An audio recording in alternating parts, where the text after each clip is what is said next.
I'm sorry. Did they stop? Oh yeah, she did. She Yeah. got terrible, and then a car. My husband was running after the.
Good evening and welcome.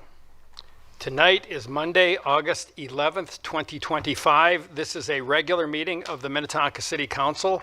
I will call this meeting to order and ask you to stand and join me in the Pledge of Allegiance.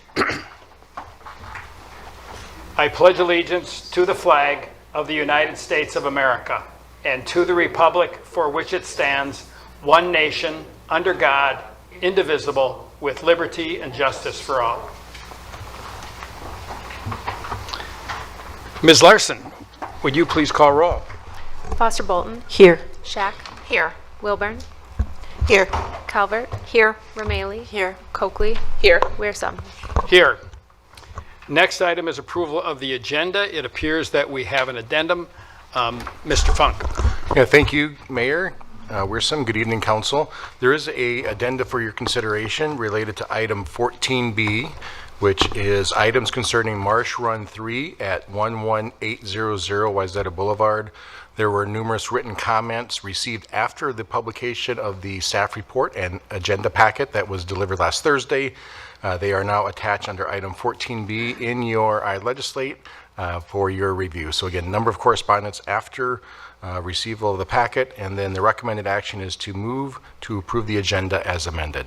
Thank you, Mayor. Mr. Funk, I'm going to ask a question. I did receive some correspondence, the correspondence you've referenced, and some of the folks said, I would like this to be included in the council packet. And in responding, I said, well, the council packet goes out on Thursday, so your comments will be included in an addendum, but they will not be included in the council packet. And then I instructed and said, if you want your comments included in a council packet, you should have it in by close of business Wednesday, each week prior to the council meeting. Is that sufficient time? Because I want to make sure that I winged it on that one. And I want to make sure that I'm providing enough lead time. So if somebody wants their comments to be in our packet and distributed to us, when should they have their comments to staff? Thank you, Mayor, Council. That is an accurate timeline that you referenced. Our packets, as you know, Council, do go out on Thursday, so we try to have those done usually early afternoon on Thursdays. And deadline for submittals Wednesday at noon to be sufficient, which gives our staff time to process that and make sure it's in the packet. And sometimes when the packet goes out, may prompt someone to send an email message perhaps after Thursday. When that happens, that's what we're referencing here this evening is the addenda. And just so everyone's aware, addendas do become part of the official record. So with your approval of the agenda and addenda on these evenings, they do get posted, and so they may not make it in the original packet, but they do certainly make it part of the official record. All right, thank you, Mr. Funk. So with that, if someone would like to make an motion, Councilmember Calvert. Thank you, Mayor. I move approval of the agenda as amended. And Councilmember Rameli. I'll second. All right, we've got a motion by Councilmember Calvert and a second by Councilmember Rameli. Ms. Larson, please call roll. Foster Bolton. Yes. Shack. Yes. Wilburn. Yes. Calvert. Yes. Rameli. Yes. Coakley. Yes. Wearsum. Yes, motion carries. Next item is approval of minutes, and we have none of those tonight. So then we have special matters, and item 6A is the strategic plan Q2 report. And Mr. Funk, that's you. Yep, thank you, Mayor. Good evening, Council. I believe I do have a PowerPoint here for this evening. If someone could pull it up for me, I would appreciate it. Thank you. And so, again, thank you, Mayor and Council. I take honor and privilege into presenting to you a brief summary of our Q2 strategic plan. It is our mid-year update, and with quarters 1 and 3, as you know, those are submitted for your approval, generally in a consent agenda. And then our mid-year point, we do like to do a more formal overview of the first 6 months. So that's what tonight is, just to do a high-level summary of our 6 strategic priorities and our 18 desired outcomes. On the slide in front of you is that overall summary. So in terms of we're halfway through the year, on the right-hand side of that, we're showing about 49% progress on our strategic plan. We do have 5% completion, but 92% of our plan is in motion, and we're working towards that. And there's some ebbs and flows, and so you're not going to see generally 50% completion halfway through the year, just given timing of certain projects and certain tasks. But certainly staff is making their way towards completion of that this year. Next slide, please. So I'll basically go through those 6 strategic priorities in, again, high-level overview. The first one is financial strength. That is led by Darren Nelson, our finance director, and some of the items that are noted in financial strength. First, you'll see with all of our 6 priorities, 3 or 4 bullet points. Those do indicate our desired outcomes. So one of our desired outcomes in financial strength is high-level credit worthiness. And again, we continue to maintain our AAA bond rating through Moody's. That is the highest rating possible. We're very proud of that. And again, that is continuing for 2025. Some outcomes noted in the second bullet point that the finance director and myself and our staff are actively participating in a national cohort group that's really focused on re-engineering city budgeting and government budgeting. And I know we've talked about this previously about how we're really kind of shifting to looking at priority-based budgeting. And with our priorities budgeting, that work has started, and we're looking to really initiate some of that initial framework the second half of 2025, really then gearing up for a broader or deeper conversation excuse me, in 2026 for the 2027 budget. Again, I know we've talked about that previously, and we are making headway on that. And then last, through Q2 of 2025, staff have applied for 14 grants. 6 of those have been awarded. 1 application was denied, and we have 7 of those in the review process. And the next slide really kind of highlights, maybe it's 2 slides from now, highlights those grants, and we'll get to that here in a second. Because I know grants has been important to the council. That's one of the things that we've talked about, is looking at other revenue sources, and grants, as you know, has been a priority of the city and for staff, and we're happy to report we're making progress on those new revenue streams. Some of the metrics that we use is, the first one noted there is net governmental fund balance, percentage of revenues. We do have targets for those, so anything over 30% is considered very strong, and you can certainly see our history going back to 2019. We're in a really good position with our fund balances. And then second graph in terms of metrics shows a net direct debt as a percentage of taxable market value. And really the target line there is below a 0.75. The line that you want to, the colored line that you want to look at is the green one, and we're at that 0.203. So again, we're on target there, and that's really reflective of our AAA bond rating and the metrics that are important that we measure in terms of maintaining that AAA bond rating. Next slide, please. And as I just noted, those are the 2025 awarded grants to date, year to date. You can see the dollar amounts there. For sake of purposes tonight and timing, I won't read through each of those. You can look at those yourself. We do post this packet, this presentation, so folks can come back and look at that as well. Moving on to safe and healthy community, that is led by Chief Scott Boerboom, and then we also have representatives from fire as well in this pillar. A couple of the 4 desired outcomes. One is the public safety master plan implementation. As you know, we're working on drones as a first responder initiative. Thank you again to the council for supporting that initiative. You're well aware of that, and we have an event coming up where we'll be launching that, and very, very soon, actually at the end of this month. We've also then in the fire department have been onboarding 9 new full-time firefighters. Again, that was part of our strategy around providing quicker response services in our fire department as we continue to transition for a full-time fire department. Those 9 individuals are currently in our fire academy, and I think they're about 3 weeks in. Moving on to the enhancing patrol division efficiencies, we did expand our bike patrol program with additional officers and certainly e-bikes. We do have 3 e-bikes that we've recently purchased, and we know e-bikes has been a concern in the community, and we have a strategy around that, and we have dedicated resources to trying to enforce current e-bike regulations. The other item noted here is alternative mental health response. We do have our police and fire collaborating on that, and as they currently gear up to really put that into motion. And then last, just want to mention that we are also engaged as our public safety staff with Minnesota State University in Mankato for an intern integration program. So we're looking to tap into MSU to fully integrate some of their students into our programming. And then as you also know, Axon has been instrumental, and our new Axon suite has been instrumental with changes in how we provide public safety services, particularly in the police department. Body cameras has been a big one. This list could be very long in terms of the product suite and all of its product offerings. So I won't go into all of that, but then one of our next slides does show all of the timeline for implementation. I believe it's the slide after this one. Some of the metrics that we've been following this year is calls for mental health service. So we've had 242 calls year to date. And then we do track response times for fire and EMS. That was one of the items that was discussed in a study session earlier this year and became part of our service delivery standards that you've approved for our fire department. And so we are looking at how we track our calls for service.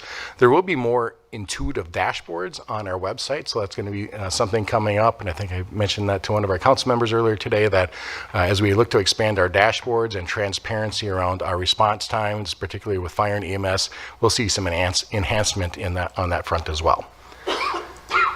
This again, I think illustrates on the left-hand side the new implementation schedule. Again, I won't read through all of the dates on there, and for those that are probably watching in the audience or on TV, that's you have to squint a little bit to see that, but certainly as you know, that there's a lot of activity, a lot of moving parts and coordination that's involved with our new implementation. Some items are complete and many others are currently in progress. And then we also highlight calls for service in the Opus area. That's something that we are monitoring this year, just with the changing landscape in Opus with the added housing units and more activity, just really taking a look at what that looks like and certainly the response needed from public safety in that area. Moving on then to sustainability, resilience, and natural environment. This is led by Leslie Yetka, our natural resources manager. So some things worth noting: that staff and the Sustainability Commission hosted an Everything Electric exhibit at the Summerfest on June 28th this year. As reported earlier, we had over 6,000 people attend Summerfest and over 400 people stopped at that exhibit. To date, 750 trees of 19 different species were sold during the city's annual tree sale. Another 82 trees and 11 different species were distributed to private properties to replace the removal of 63 ash trees as part of our relief grant-funded ash replacement project. And those grant dollars have been utilized, so that's good in our community, and certainly we've been planting trees and helping homeowners with those costs. I also want to note that the city received $25,000 from the Met Council for the Water Efficiency Grant Program, of which about $10,000, or I should just round up to about $11,000, has been awarded through March of 2025. And then also, staff held a workshop for rain gardens in June. This workshop was Rain Guard Basics for design, construction, and maintenance of vegetation. Certainly, as we promote our sustainability efforts, this was an important task in our last 6 months. Some of the metrics that we've used, one is the resilient 2025 Resilient Minnetonka participants. We had 102 participants, down from last year. Not sure why that is, but certainly down from last year. And then we do, in terms of a sustainability effort, track our water usage. And really happy to report that we don't have 2025 data yet, but in terms of looking back to 2024, our target is to be below 25 million gallons per person, and so we are below that in 2024.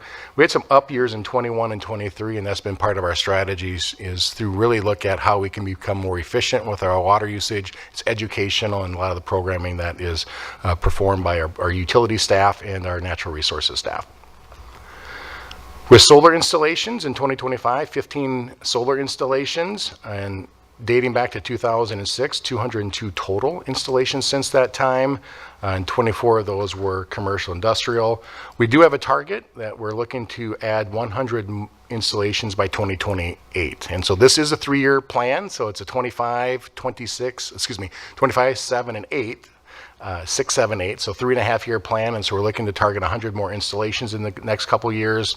And then as we transition to the bottom part of that slide, there's the acres of maintained habitat in Minnetonka parks. And so again, this leads to a lot of our sustainability efforts and our efforts with natural resources in our parks. What we're targeting is to really reach 500 acres of total maintained habitat, and you can see we keep climbing each year. Just in 2021, it was 300 acres, and 2024, almost 400. So our staff continues to add acreage in terms of our restoration efforts.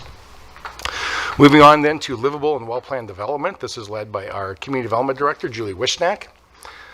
So some of the items worth noted there, we do continue to increase affordable housing units in the city. That includes ownership, rental, and adding to the existing affordability units. This has been done, as you know, Council, through our innovative agreements, use of our Affordable Housing Trust Fund, TIF dollars, and really communicating the city's interest in performing these projects. We've also had some progress in enhancing vitality across our business sectors. As you know, our staff and Ms. Wishnack and other staff have been working with our chambers of commerce. We're getting really a stronger partnership with our chamber and really looking to enhance those outreach activities across all of our existing businesses and any new businesses that may be coming into the city, and certainly a lot of effort into our Opus area, and we call it transformation in that area. Some of our metrics, we want to move on to the next slide. Thank you. So affordable units. And so again, our strategic plan really encompasses 25, 26, and 27 and into 28. So our target is to add 100 new affordable housing units in the city, really in those years. This does date back to 2023, where we had 168 constructed. I know it says 0 in 24. And again, keep in mind, this is construction, not approval. So there were units approved in 24 that were likely constructed in 25. So we're at 40, and we're almost halfway to meeting our target, which is again 100 by the year 2027 into 2028. In terms of business tracking in Minnetonka, we have 5,930 businesses. Now, that's often different. You might hear staff say, well, we have 2,200 businesses in the city. Those are actually businesses that have a location. But for home-based businesses or anyone that's registered with the state of Minnesota, that is close to 6,000 businesses, total businesses in the city.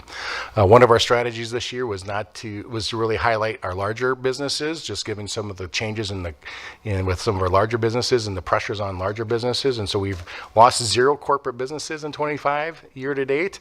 And then with our business survey, 98% of our businesses responded positively to our business climate here in Minnetonka. Just about done.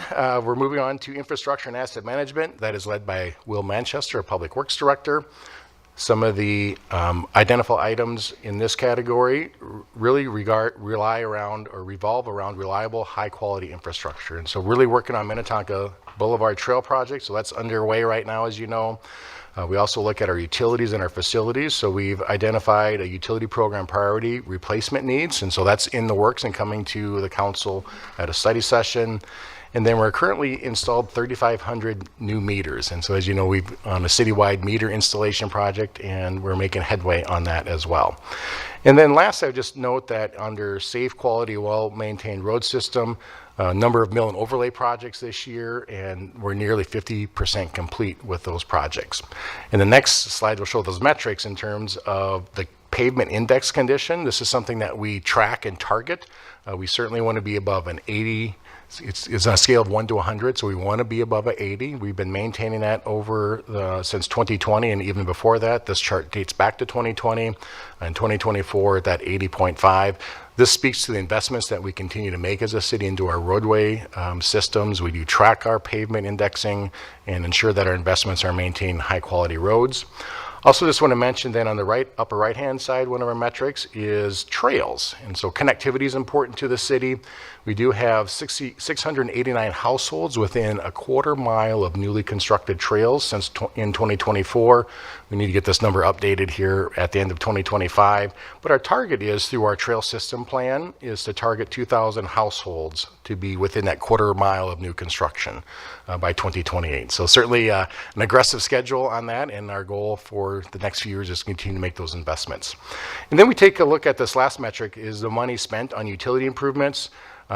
This tracks a percentage of our overall system in which we're investing in. Our target is to be at that 1%, and historically we have been a little over that 1%, almost sometimes closer to that 2% in 2021 at that 1.7%.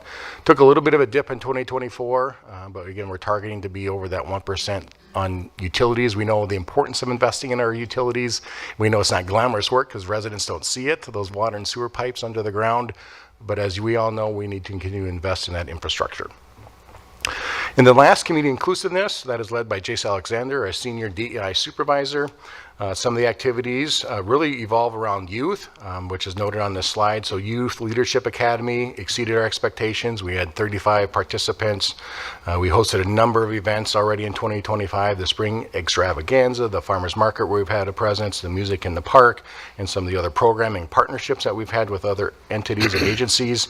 Then we offered some new summer programming for all age groups, as noted there, between our youth, our teen, adults, and our seniors. And then last, just noting that, again, some of the events that we're proud of is the Tonka Pride and the Juneteenth with a number of the partners that I mentioned. With some of the metrics regarding this, we had the ACE participation, or ACE program that you're aware of. That just ended. We had 13 interns across our partnership with the City of Hopkins, Minnetonka, and the 9 Mile Watershed District. That is an increase from 11 interns in 2024. So that program continues to expand. It was very successful. Very proud of our partnerships and the work that's happening there. And then last, just noting that opportunities and spaces for belonging events, because that's been part of our inclusiveness approach, is to make sure that anything that we're hosting has spaces for people with any type of disability to be in attendance and be able to participate, and that's noted on that graph. And then last, it feels a little random that you see the Marsh listed here, but is one of our metrics in terms of our community inclusiveness. And certainly with the Marsh, we had a goal of, or target of, increasing our membership by 5%, which we have done. And going back to the Q1 of 2024, just how that's grown the last couple of years since we took over ownership of the Marsh. And that is my quick synopsis of our Q2 strategic plan update. Again, there's more detail, a lot more detail in the report that's in your packet. This is also online, so anyone that's watching this evening in the audience, if they want to see more about the community strategic plan, more detail than I quickly showed here, more metrics, they certainly go to our website and see those live. And if anyone has questions on our strategic plan, I encourage them to give us a call here at City Hall. I'll be happy to talk about our strategic plan and the goals that we have for the city. So with that, Mayor and Council, turned over to you for any questions or comments. Thank you. All right, well, thank you for that quick review, but certainly a lot of work being done, and certainly heartening to see that we're on track toward the objectives that we established. But Council, any comments or questions that you have for Mr. Funk? All right, then we will move on. Thank you. Go ahead. Thank you, Mayor and Council. Appreciate your support and your direction on this. I would ask for a motion to accept the Q2 strategic plan report. Well, very Thank you. good. I was just wondering if we had an action. There is. So, Councilmember Calvert. Thank you, Mayor. I move acceptance of the Q2 strategic plan. Very good. Is there a second? Councilmember Coakley. I'll second. All right, we've got a motion by Councilmember Calvert and a second by Councilmember Coakley. Ms. Larson, please call roll. Foster Bolton, Yes. Shack, Yes. Wilburn, Yes. Calvert, Yes. Rameli, Yes. Coakley, Yes. Wearsome. Yes, motion carries. Next item up is the reports from the city manager and council members. So, Mr. Funk, you get to go first. Yeah, thank you, Mayor and Council. You give me two agenda items in a row. Just a couple items for you this evening. First, looking back at last week, just want to thank our police staff for all their efforts to organize Night to Unite. And also a thank you to our mayor and our council who have participated. There were 158 parties this year, 18 more than last year. And so I think all of us felt that as I think connected with you, all of you, on how your experience went that evening. I made it to 3 parties myself. It was fantastic just to see the neighborhoods, I think it speaks volumes to our community in terms of just the positivity and the appreciation that residents have for their neighborhood, their neighbors, for the city, and really for what we do as a community. So really great evening, and also want to thank in terms of recognizing those that had a part in it. Also our fire department was active, so they had crews out and about, as well as public works. And then we had some other staff members participate as well. Then moving on, tomorrow is the final day for filing. So we do have, it's currently open filing for our 3 seats that are up for election this November. Filing closes at 5:00 p.m. tomorrow. And then the last thing I just want to mention is that that fall registration is open right now. So our rec department, led by Kelly O'Day and his team, the rec brochure is out, and we get thousands of participants. So whether you're youth, senior, or anywhere in between, we encourage people to register for all of our services. Lots of activities, and so our staff does a great job in making sure there's something for everyone in our community. There are 3 ways to register: either online, by phone, so certainly call City Hall, or to our rec department, or in person at the community center. So with that, Mayor and Council, turn it back over to you. Thank you. Thank you, Mr. Funk. So, Council, anything that you would like to report? Councilmember Shack.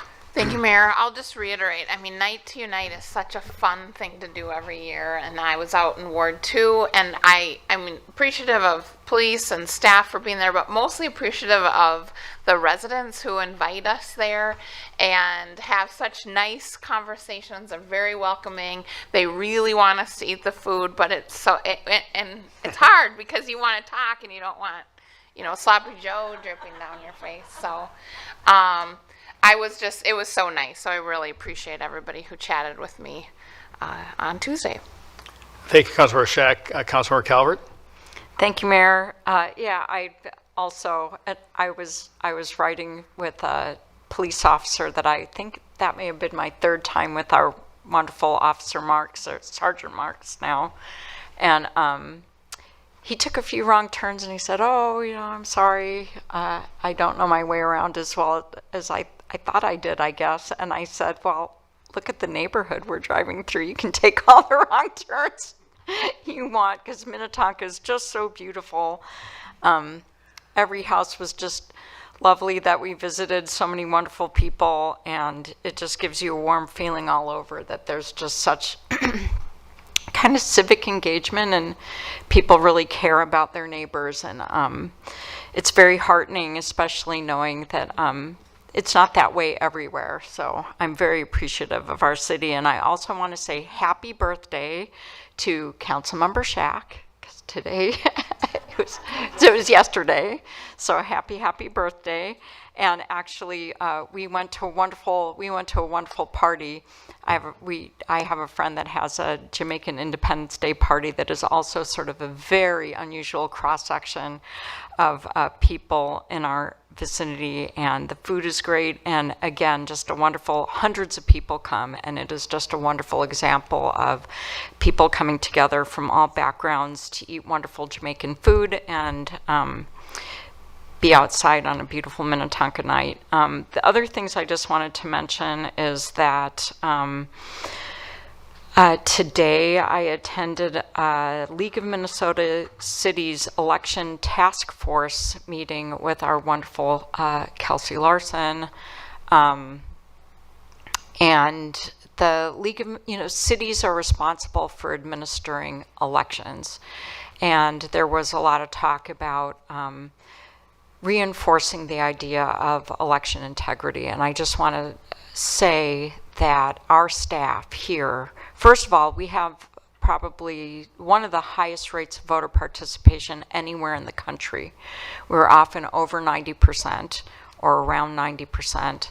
And another great thing to be proud of, but also that they are administered so well and with great integrity. And you know, just there's a lot of reason to have faith in our elections because they're run by people like the people that run them here in Minnetonka. But we are trying to make sure that we instill confidence from everyone in the state in our elections, and we're also trying to make them easier to administer for cities who work so hard to make them work. So, and so with that, I just want to encourage you, go vote. People died for our right to vote if you're a citizen, and so please vote. And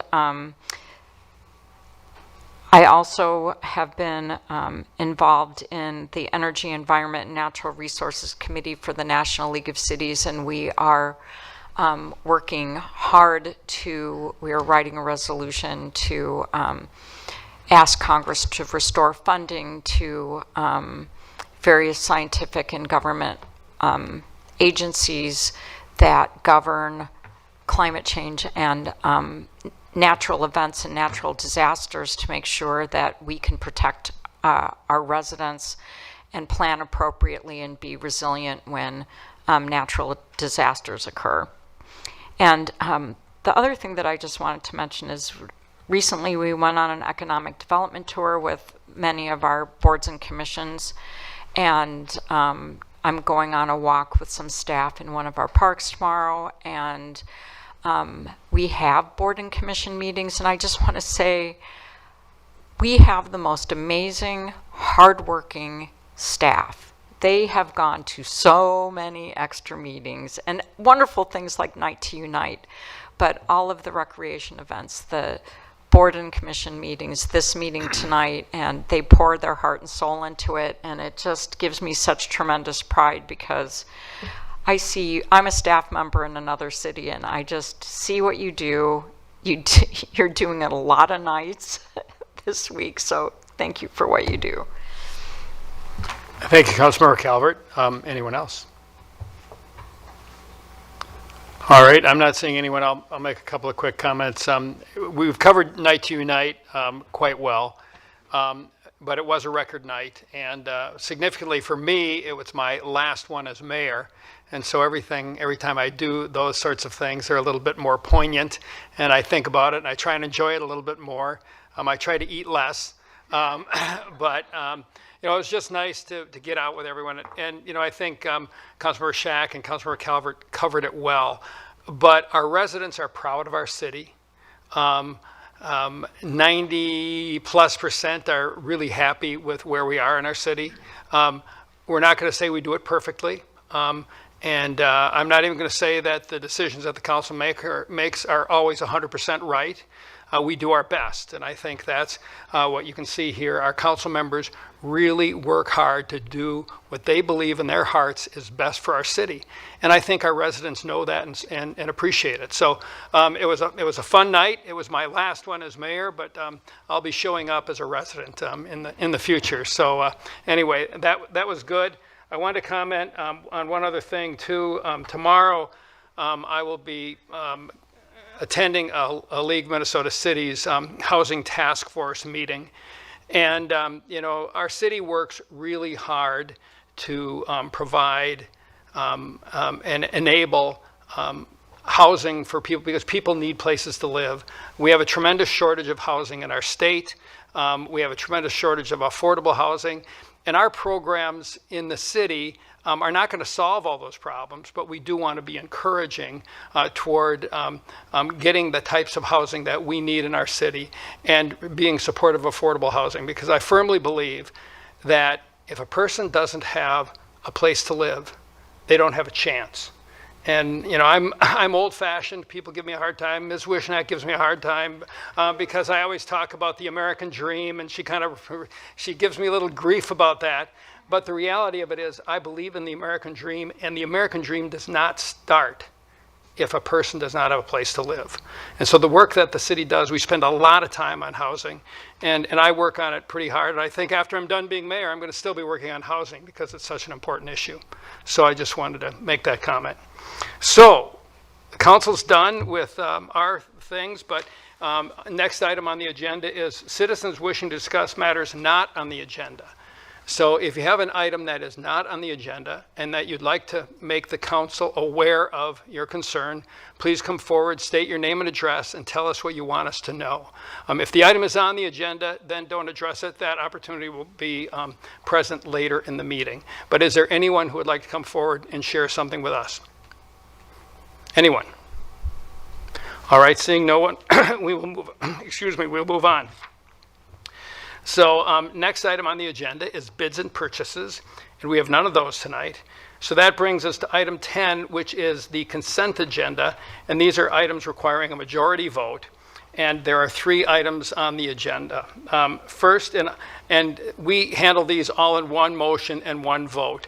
So I will read them into the record, and then if anyone would like to pull an item, please raise your hand, whether in the audience or on the council, and we will pull that item. Then we will consider the items that are not pulled and then return back to the item that was pulled for your comments, and then we'll vote on that. So that's the way that works. So item 10A is the Metropolitan Council Community Tree Planting Grant Agreement. Item 10B is a joint powers agreement with the City of Minneapolis and the City of Minneapolis City Attorney's Office. And item 10C is a resolution for Hopkins Crossroad and Trunk Highway 394 North Ramp Signal Agreement with Hennepin County and the Minnesota Department of Transportation. I'll get this right. So would anyone like to pull any of those? Councilor Shack. Thank you, Mayor. I just have a brief comment about consent agenda item 10B and what a meaningful but low cost change this is going to be for our city attorney's office. I give Mr. Nilsson a lot of credit because I didn't know this, and Mr. Funk didn't know this, but our 2 attorneys were trading being on call on the weekends to handle these things. And as an attorney, that means you have to have access to telephone, to Wi-Fi, potentially to getting to the courthouse. And while even if you're not called, that's a big deal. If something like that happens to me in my private practice, at least I can bill my client for it. And these folks were just doing it as a part of their job. And we get to shift that for $300 a month. Incredible. So that's a huge. So thank you, Mr. Nilsson, for that. Thank you, Councilor Shack. Councilor Foster Bolton.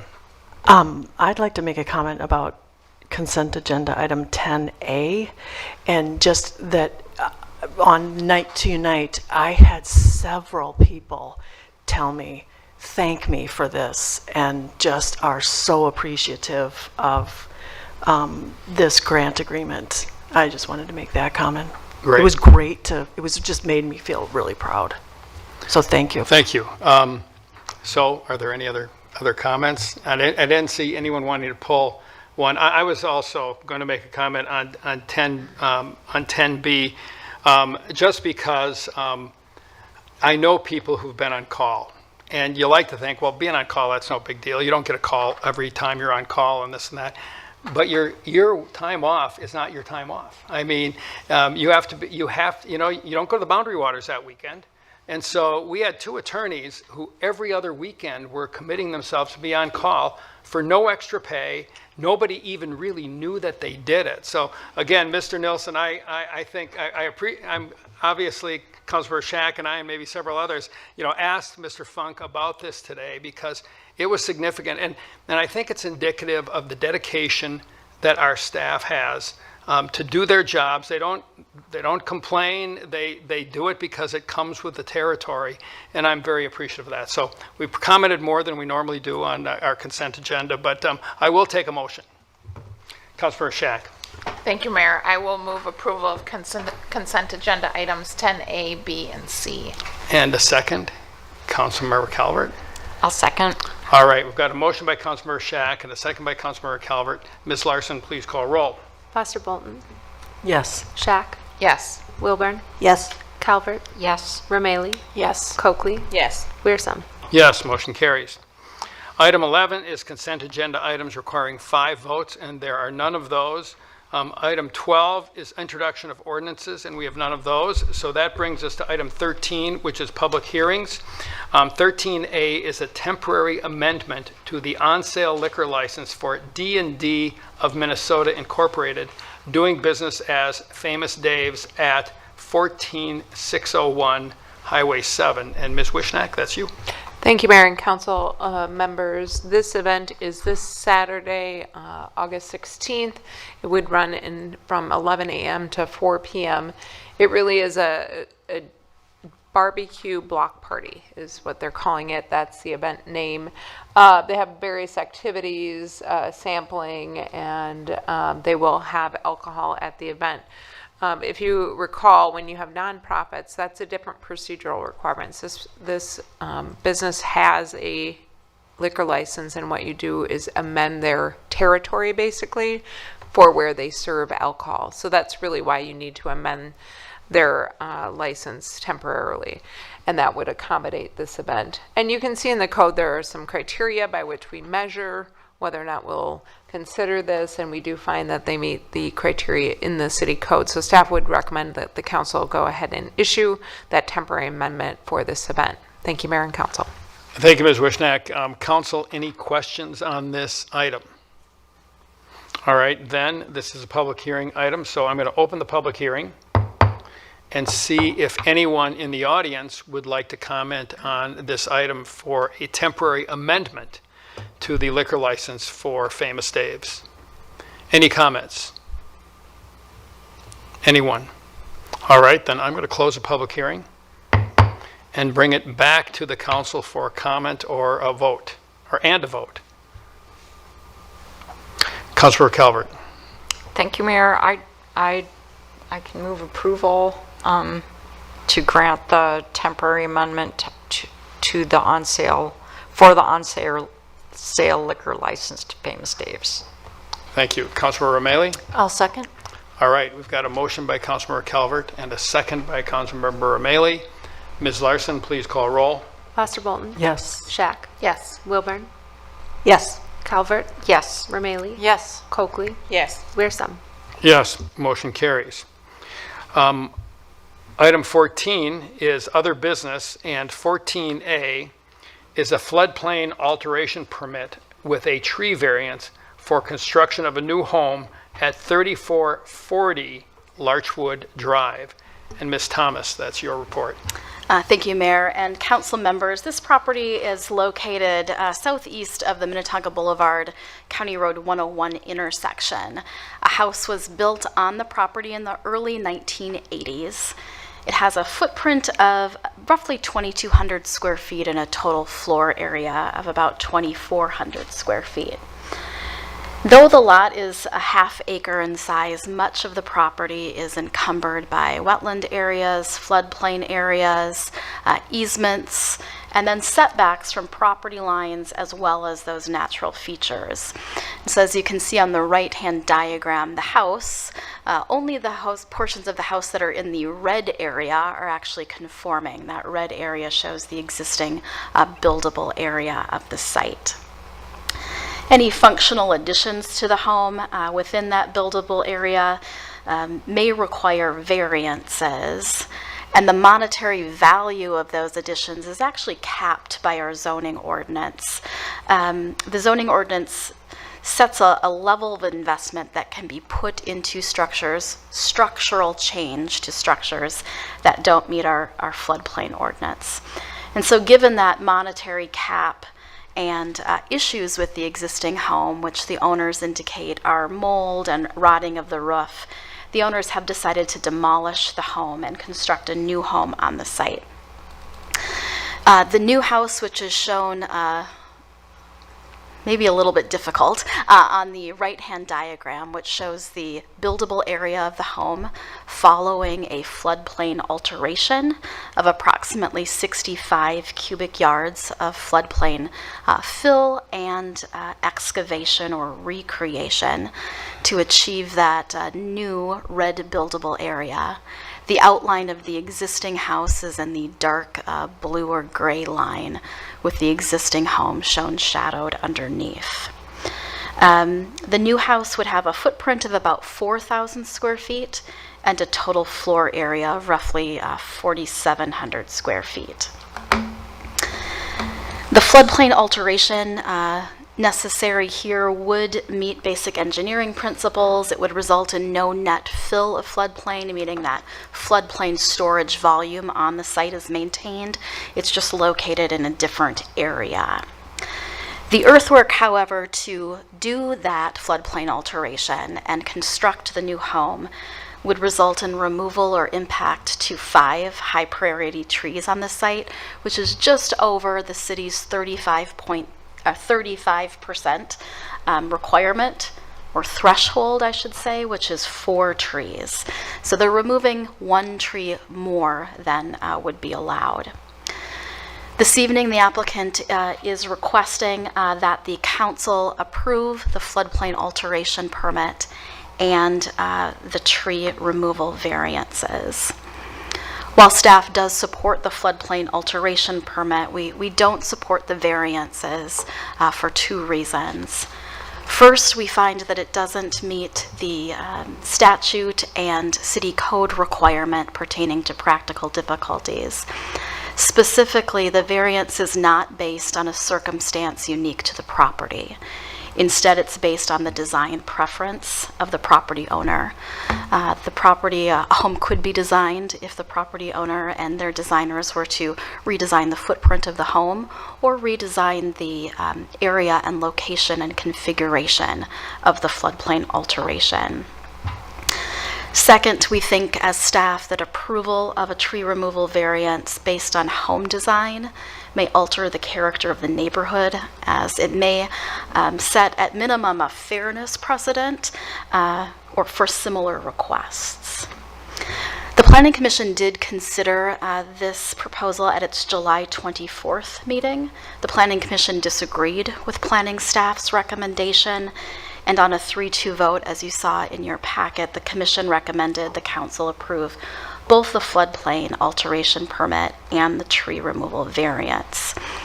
Their recommendation really is based on the constraints on the buildable area of the property and the fact that there's already a house on this site. This isn't complete new construction, it's redevelopment. So staff has provided the council with 2 resolutions this evening. First is to approve the floodplain alteration permit but deny the tree removal variance. That is and continues to be staff's recommendation. The second recommendation from the Planning Commission, again, is to approve both of those requests. Before I turn it back to the mayor, I do want to address some of the discussion that occurred at the Planning Commission meeting.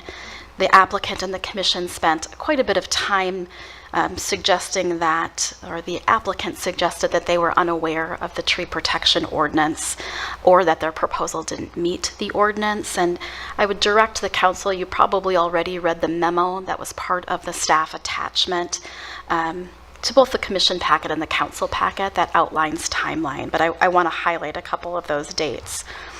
So in July of 2024, staff indicated to the then designer that the proposal at that time did not meet tree protection ordinance or our setback requirements. And we indicated that we would not support variances, as with reconstruction of a new home, you have the opportunity to design to meet our requirements. The following month then, a revised proposal was submitted. It did not meet the tree protection ordinance, or excuse me, it did meet the tree protection ordinance, but not the front yard setback requirement. So again, we suggested that we would not support variances for the project. In April of 2025, the current proposal was submitted by a new designer contractor, And staff provided that designer and contractor all of our previous correspondence with the previous folks working on the project, again noting that corrections would need to be made to meet the tree protection ordinance, specifically to save one tree. A proposal was then submitted in May in an attempt by the applicant to demonstrate that a redesign could not result in saving of one tree. That redesign was shifting a retaining wall. From staff's perspective, that wasn't really a redesign of the project. So I bring that history up simply to note that staff has been very consistent in our messaging to whoever the designer was for this project. There have been two. We certainly recognize that the site has constraints, and that's why we support a floodplain alteration permit to do something on this property. But again, we do not recommend approval of the tree removal variance. So with that, I would turn it back to the mayor. Thank you, Ms. Thomas. Mayor, if I could, Yes, just Ms. Wishnack. note, and I can't remember if you said the vote was 3-2. It was actually 4-1 at the Planning Commission, so I want to make sure that was clear in the record. Yep. Thank you, thank you. So, council, questions for staff on this item? Don't all speak at once. Councilmember O'Malley. So I think I understood the timeline, and it seems like communication was pretty clear to the applicant. Were there any other potential designs brought forward, like a second story or anything? Did staff advise, if they advise the applicant about these issues? I'm just kind of curious how this fell through the cracks and why this is continuing to, it doesn't seem like, it seems like it's really close. And I'm just wondering, I guess this maybe is more of a question for the applicant then, but the city never got anything or had discussions about potential other options for designs that would get us there. Mayor Wiersum and council members, the designs that we saw were again in 2024, then the current proposal, then an attempt to show that the tree ordinance could not be met through a redesign of the wall. Staff has always suggested that a redesign of the footprint of the building or the floodplain alteration area could help in that, but as to specifics of how the redesign should happen, no, we did not suggest any. Can I just follow up with Yep, one more? you may. Was there a change in the footprint between April 2024 and this current plan submission? Council member, I will need to look at the plans. I don't know off the top of my head. Well, I just kind of assumed, because if there was a front yard setback variance required for the previous one and there is not now, I was assuming then that there must have been some footprint change, but yeah, just was wondering, because obviously if there had to be some change made in that design and there was knowledge of this issue, so I'm just trying to kind of figure out things, but I'll kind of ask the applicant on that. Thanks. Council, other questions for staff? Anyone? All right, Councilmember Calvert. Thank you. I think it was covered in the Planning Commission meeting, but I went out to the property and there's a lot of buckthorn, there's many dead trees or dying trees, and if you could just refresh our memory in terms of how the tree count for the purposes of meeting ordinance is calculated because of the health of some of the trees and probably tree species. I just want to make sure that I'm also being mindful of it. Ms. Thomas.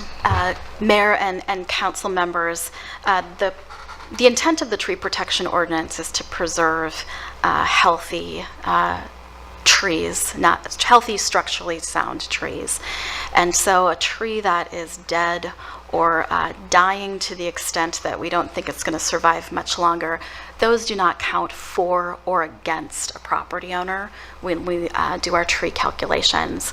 Neither do green ash, elm trees, and amber maple trees, and there may be one more that I am missing. Again, they may be present on a site, but we don't count them for or against a property owner when considering. We never consider buckthorn. Well, we consider it, we just don't count it. All right, council, any more questions for staff? Otherwise, I will invite the applicant forward and tell us what you want us to hear. And please provide your name and address. My name is David Steinges with Steiner and Koppelman. I reside at 21500 Fairview Street, Greenwood, Minnesota. My name is Chase Polk. I reside at 3440 Larchwood Drive, Minnetonka, Minnesota. Very good. Welcome. When we came to the city, I came a year ago, and a different friend of mine and a different architect came 2 years ago to create a conforming site plan to figure out the size of the footprint and go into design. And we have an email from Bree, who we were working with, Bria, on 8/20/2024. She sent an email that said a tree variance is not required. Any changes, proposals, removals will require another review of the inventory. So we did an extensive tree survey of the home, complied with the tree count, so we're not losing any trees of substance. And to this day, in May, when we came forward for the floodplain alteration, they told us no tree revision was required. A week, 11 days before our planning commission for the flood variance, they came to us and said, there's a root situation with a box elder tree, and you have the potential of losing that tree. We still have no intention in cutting the tree down because we believe a box elder tree is closer to a weed tree, and they do survive. In my history of 40 years of building homes with Steiner Koppelman, that's what we find. I don't want to argue with the tree person, but we are leaving that tree. We are using it as our tree count. However, they're telling us someday it's going to die. So that's why we're looking for the variance of that one tree, 73% or 0.73%.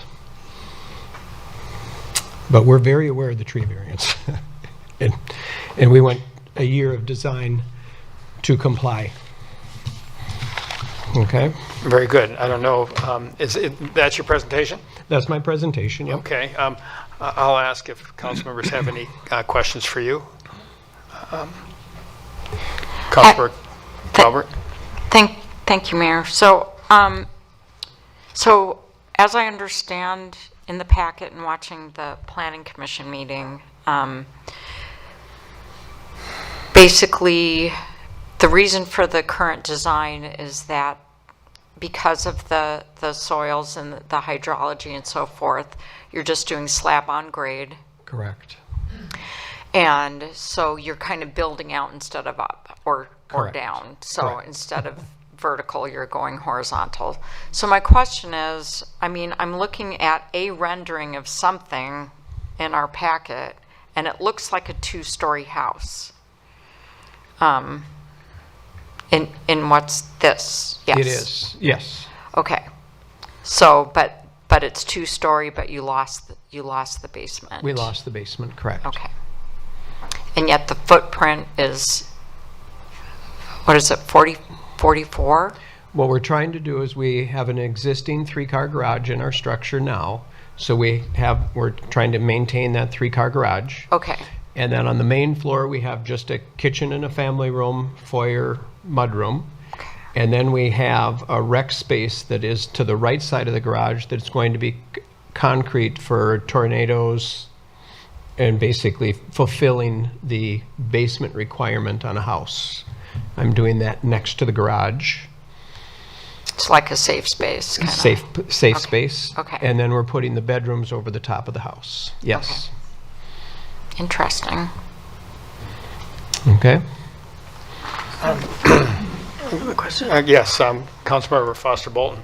So, I don't know what a slab-on thing, what is that term? It just means it's like a cement footing, like a cement Okay, basement. so- foundation, Built on a but there's slab no of basement. concrete. So no It's basement. just, yeah. It's just- Is it possible to build a basement there? No, Is it because impossible? of the floodplain, we're Okay. having to raise it up, we're Okay. having to bring fill in, we're having to raise it up to get Okay. out of the floodplain, correct? Okay.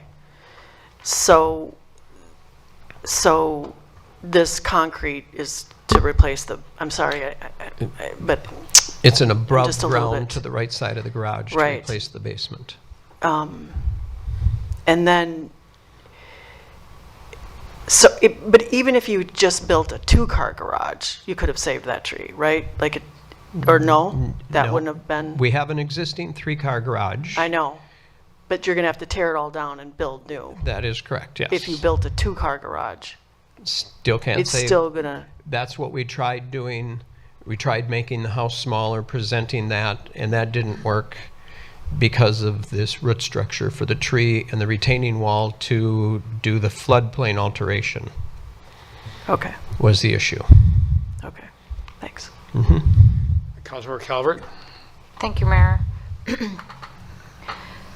So I'm still trying to wrap my mind around the kind of safe room Okay. area. So, because it's big, I mean, it's big.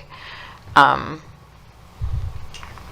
so I'm just wondering, does it need to be that big? I know that you're trying to replace sort of the space that would have been a basement. But the footprint of the previous home was 2,200 square feet and the square footage was 2,400 square feet. So it wasn't even a full basement or full second story or whatever. The footprint of the house, and I was just out there. So I'm just, what exactly, how is that room going to be used? Is that going to be like a rec room? In the meantime, is it just like an above ground storm cellar, and that's all it's going to be used for? I'm trying to understand. It is storage, excuse me, it's storage space because the footprint with the 3-car garage and the living space, we're looking for storage space, we're looking for rec room space. So yes, that's what that structure is to the right side of the garage, is storage and rec room.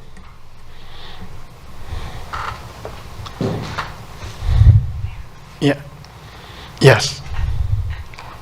Wait, excuse me. Yeah, I'm Mayor sorry. and Council, I'm looking the wrong places. Pardon me. Ms. Thomas. I just want to direct your attention to, in your packet, there's actually a floor plan for the property, and that gets to your questions on what that space will be used for, and it gets you to the right page, because as staff reads this, that area is going to be used as a live for music and a control room for that music space. So I just want to be clear that the plans that are in your packet that were provided to city staff suggest something other than what the applicant is suggesting here this evening. Thank you, Ms. Thomas, and it's one of the reasons I brought it up, because I clearly didn't get down to that level of detail of reading that this time because I was at work all day yesterday. Mr. Mayor, if I may, it is on page 23 of the project information packet is the floor plan. Thank you, Ms. Thomas. So I can verify that the existing house, we have in our lower level currently, we have a sound, it's a band area and practice area for music. That's what Chase does. He's a musician. And so we're just taking what we have in our basement and moving it to that side of the garage. Basically, it's rec space. Okay, thank you for that. So more than storage, but I mean, it's a basement, Yeah. but yeah, But we have storage in the space as well. yeah. All right, very good. Are there any other questions? Councilmember Romali. Thank you, Mayor. I guess I'll ask the question that I asked of staff, and it just, I guess you do have a second story on. Is that a full second story? I couldn't really fully tell from the plans. Yes, it's bedroom level above the living space, correct. So everything above, except for the garage, you don't have anything above the garage, correct? There is space above the garage as well. Right. Oh, that's the garage. Okay, Yep. so that structure, what's to the right? That's the safe, got it. Yeah, That's Right. the studio that's slash safe. our rec room or lower what we had in the lower level is now going to the right side of the garage, But correct. you did have, so your 2,400 square foot previously, was that inclusive of the three-car garage or exclusive? That's inclusive of the three-car garage. And so now you're going to have basically 4,750 inclusive of the garage, so about doubling the square footage of the home. Is that correct? That's the total square footage of the structure, yes. Including, Yes. inclusive of the garage, just like the 2,400 was inclusive of the garage for the Yes. previous structure. Correct. Just trying to understand that. Yep. Okay, thank you. It sounds like we have a little bit of, obviously, different perceptions of what was communicated when, and so I'm not quite sure what to do with that. But I'll leave that for now. Thank you. Okay. All right. Councilmember Wilburn. So quickly, kind of following up, I've been having the same train of thought. Is it possible to have a second level on the basement space, the extra space? Then the house structure would get larger. What I'm trying to do, because I'm slab on grade, is I'm trying to have a garage and a living room, kitchen, foyer. That's what's on the main level of the living space. And then to the right side of the garage, I'm trying to have my rec room space where I have my band practice area and studio and some storage, which was the basement. Right. And then I have my bedrooms up on the top floor. So if I take space away, then I end up losing my kitchen and living room on the main floor and having to put it upstairs. And that doesn't work well with a slab on grade home.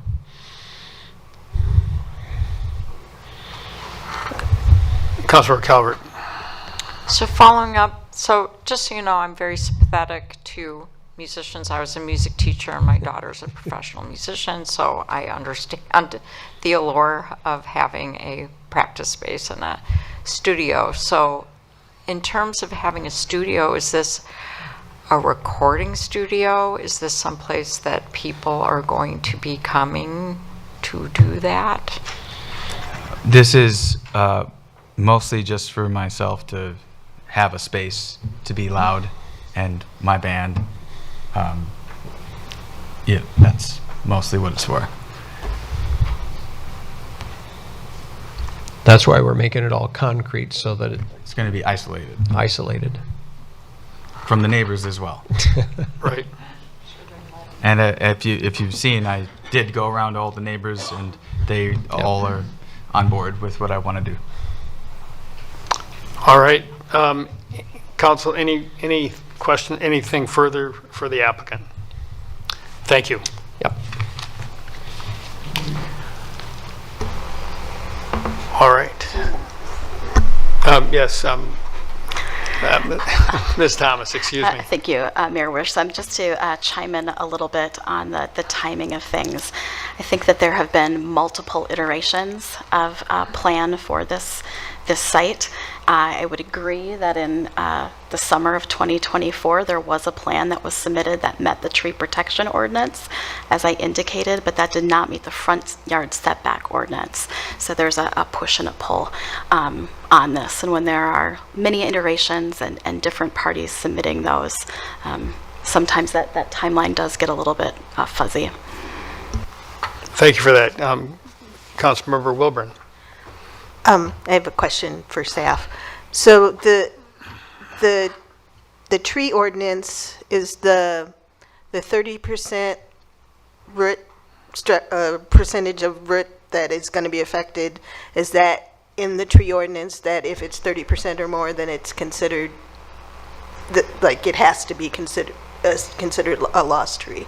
Yes, Councilmember Wilburn, that is in the current ordinance. It has been in the ordinance since 2008 when we adopted our first tree protection ordinance. And do we, I know like there's been a suggestion that a smaller footprint could be submitted that would not impact the tree 45, I think was the one that's in question. Do we have an idea like how much would be needed to be removed so that tree wouldn't be impacted? Mayor Wiersum and Councilmember Wilburn, I'm not sure that I have that number. Certainly it would be the southerly portion of the home. That would be one opportunity. Another opportunity, and I'm not an engineer, but would be to redesign the floodplain alteration area or the configuration, making certain areas deeper or reshaping that. So it's kind of an either-or situation from staff's perspective. Any other questions? I'm going to ask Ms. Thomas a question. Just so to comply, and as we look at this, I mean, it's tight because of the floodplain issues. I was out there as well. I do agree that the current house probably does need to be replaced, but. I struggle. The thing that I struggle with on this, and is the we have a tree ordinance. It's very close, but the term precedent does concern me, and so from staff's perspective, how substantial would the modification? And I know you're not designing. You're not the architect, you're not designing, but how big an ask is modifying the design? Would it require a lot of change, or would it require relatively insignificant change? Because I think this is this is not a cut and dried situation. That's why it's taking as much time as it has, both at the Planning Commission and here. So, but from a staff perspective, and again, and if it's unfair of me to ask that type of question, and maybe it is, it's just, I think that's what we're struggling with, is that to quote Maxwell Smart, you missed it by that much. I mean, it's small, but on the other hand, how significant of change would the design have to be changed? If it's modest, that a view could, an individual's view could be different than if it's substantial. Mayor Wiersum and council members, again, looking at the plans, the floor plans that were provided by the applicant, page 23, I would suggest, as I think the applicant did, based on the floor plans that they've provided, it would be a significant change. It would be essentially relocating the kitchen in its entirety to a different location. So based on these existing plans, it would be a significant change. Okay, thank you for that. And then, Councilmember Foster Bolton. Sorry, Mayor. This was covered in the Planning Commission meeting, but can you say it again? How many tree protection ordinances were sort of overturned or whatever? How many variances had we had? You know what I'm asking? How many proposed? Yes. How many out proposals? of how yes. many Right. were asked? Mayor and council members, if I recall the number correctly, so we keep track in community development of new house permits every year in our community, and we've had about 100 new homes constructed in the city over the last 5 years. And we can think of one where we've had a tree, well, maybe two, where we've had a tree protection ordinance request for a variance. So about 2 out of 100 new homes. Thank you for that. Good perspective. So I'm going to ask another question, if I may. This isn't an effort to be difficult, but the term precedent was used, and I think that's influencing a lot of us. And this is a slab-on-grade home, which is somewhat unusual. If a precedent, or if this were granted, when I first got on the council, the then city attorney suggested to me that we don't use the term precedent because every project is different. So there is no precedent setting in Minnetonka because of the uniqueness of every project, and I believe that. And so when the notion of setting a precedent is not something I like doing. I want to be mindful of that. But the design of this house and the circumstances of this house are truly unique. So is there something that's unique about this that would allay the concern about the precedent-setting-ness of one decision or the other? Kind of a tough question again, but I think it's. I think it's really relevant because I think it's those types of things from a council perspective that are going to decide which way we vote. And I can tell you that I don't know which way I'm going to vote yet. Mayor, I'll start, and then Ms. Wishnak and Mr. Nielsen may want to jump in.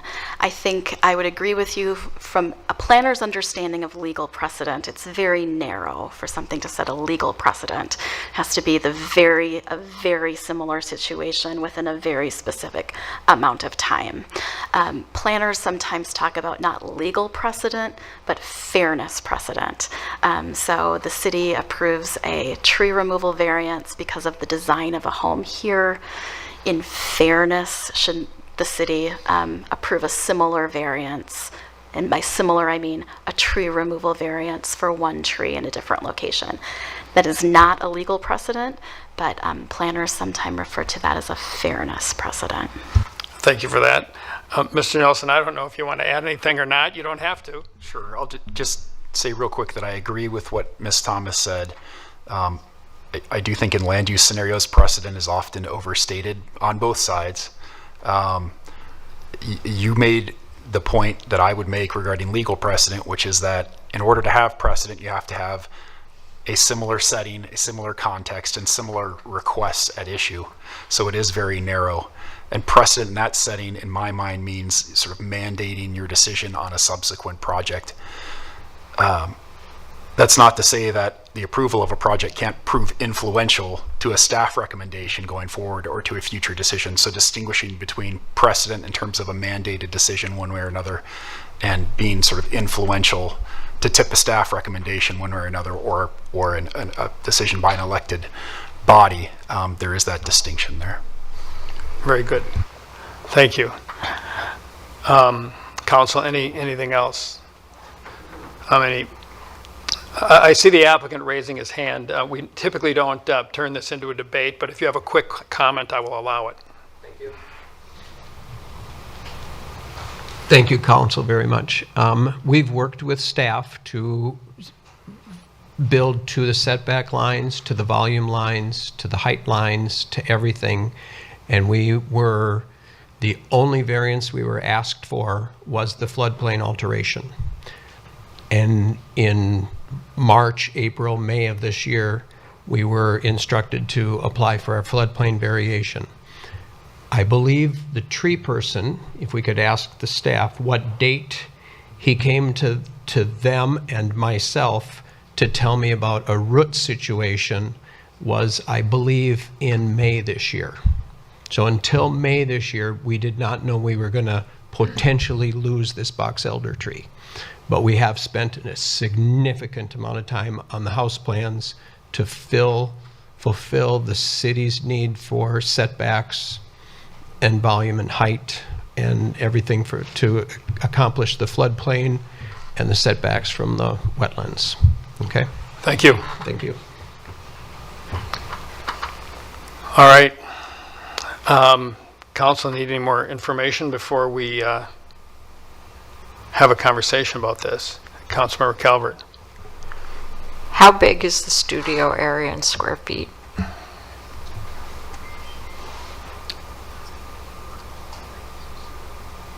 Yeah, if you,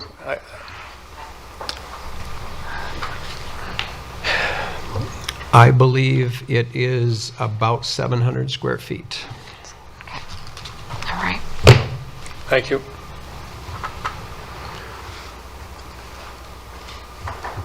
All right. Yes, Councilor Wilburn. Can we get an answer to the question, when was the applicant informed about the tree problem?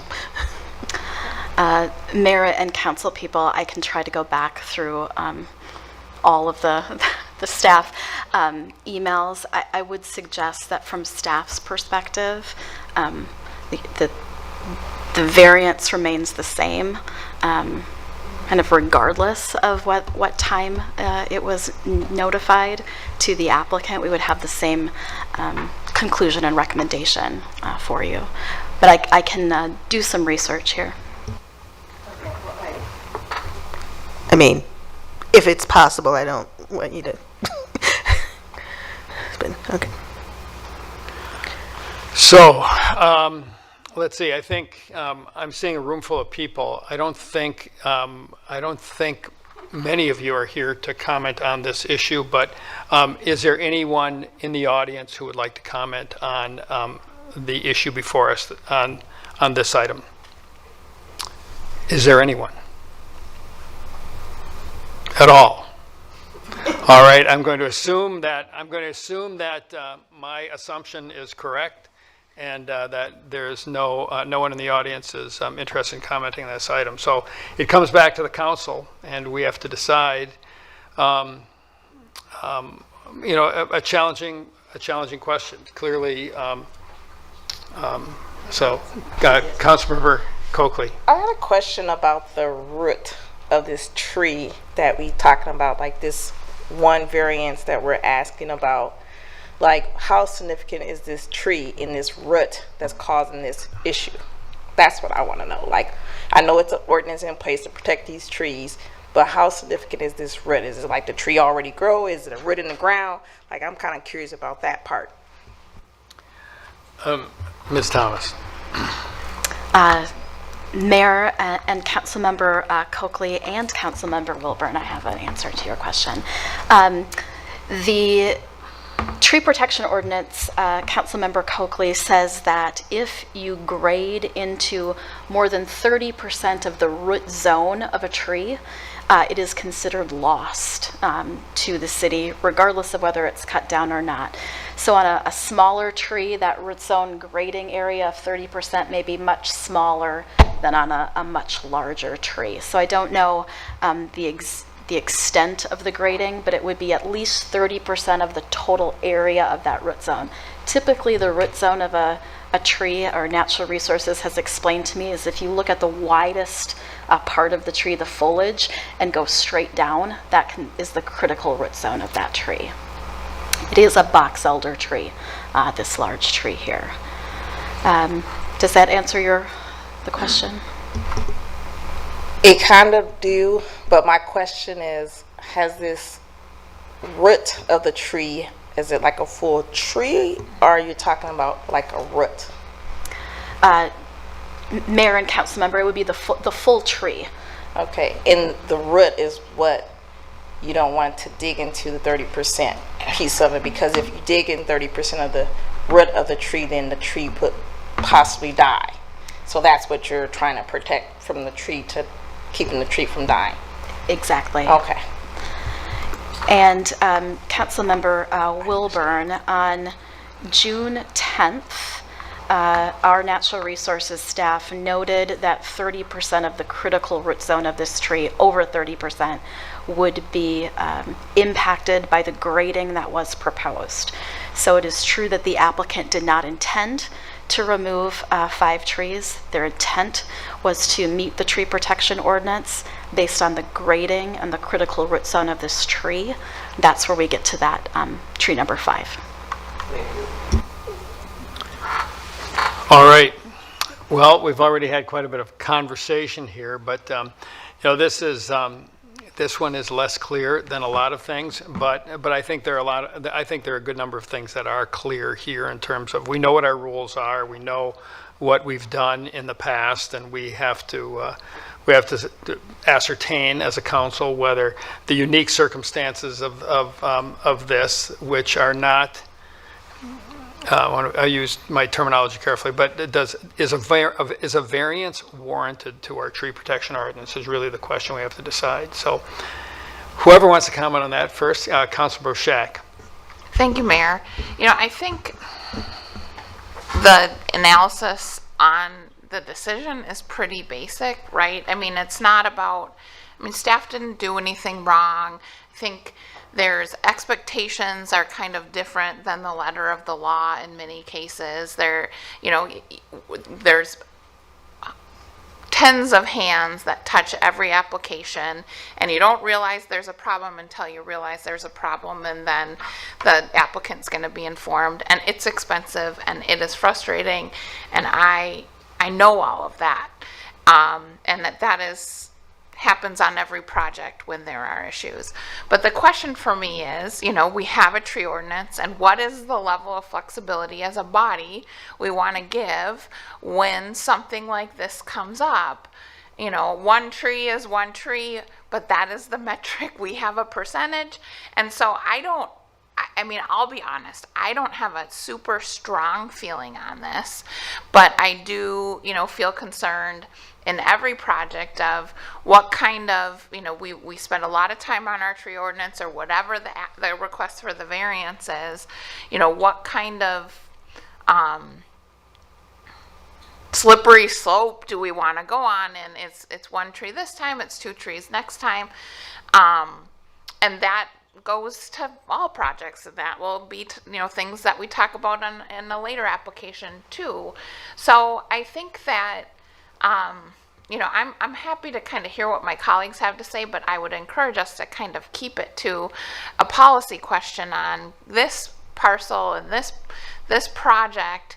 Is there enough there to say we're willing to compromise our tree ordinance? Not maybe about all of the other stuff that happened that led us here. It's just really this house on this property losing one more tree. Councilmember Coakley. I guess I'll be the first one to say that I'm willing to compromise it because I've seen us compromise on other things. And so I would move to approve the, vote on yes for me. Thank you. Other comments? Councilmember Wilburn. So I'm reluctant to grant variances to the tree ordinance.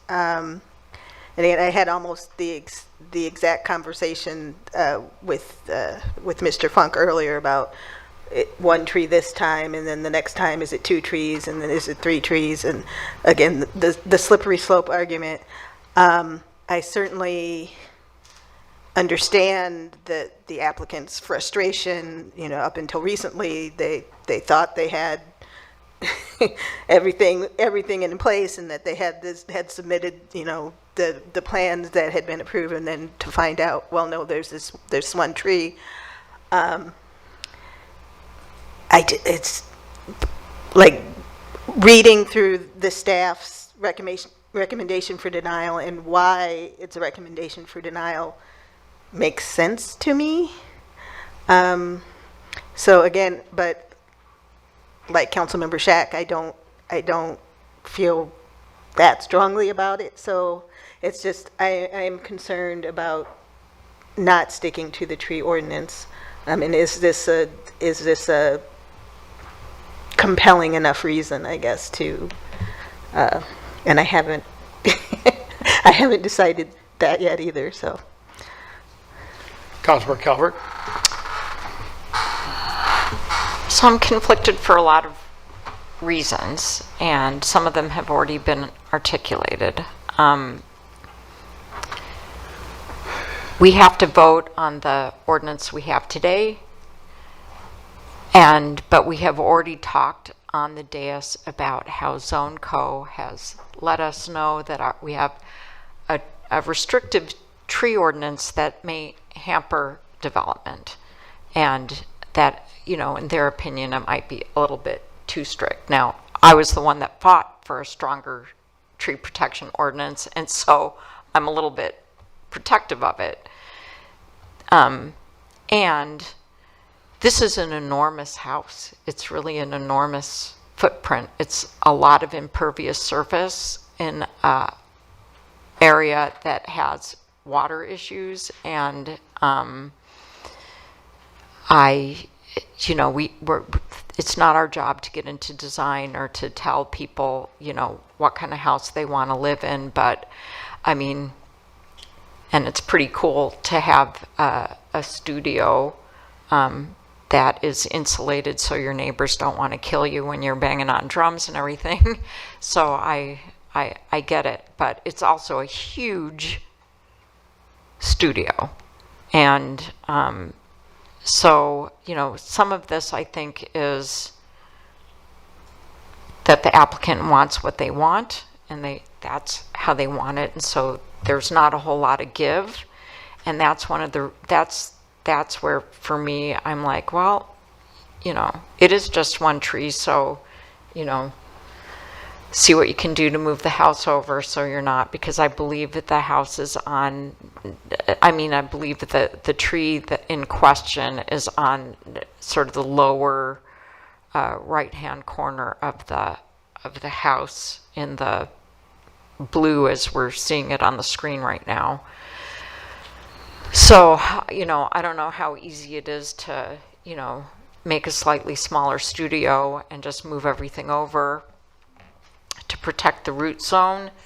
And I know that designs are designs, and, you know, it's not nothing to change them. So I'm very conflicted because I really fought for our tree protection ordinance. I also know that we are about to hear an application where people already have said, really, you just spent, you know, an hour and a half arguing for one tree, and, you know, we're going to be talking about, you know, a much bigger project here shortly after we vote on this. So I also, in this one particular instance, because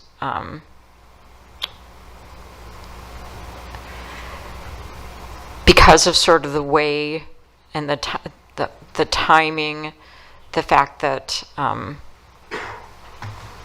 that tree probably will be lost, I am just really conflicted. I could go either way, and I really understand what the Planning Commission decided to do. I really, you know, I don't want to say no to someone that's put so much work, and it sounds like it's been over a year of, you know, working on these plans, but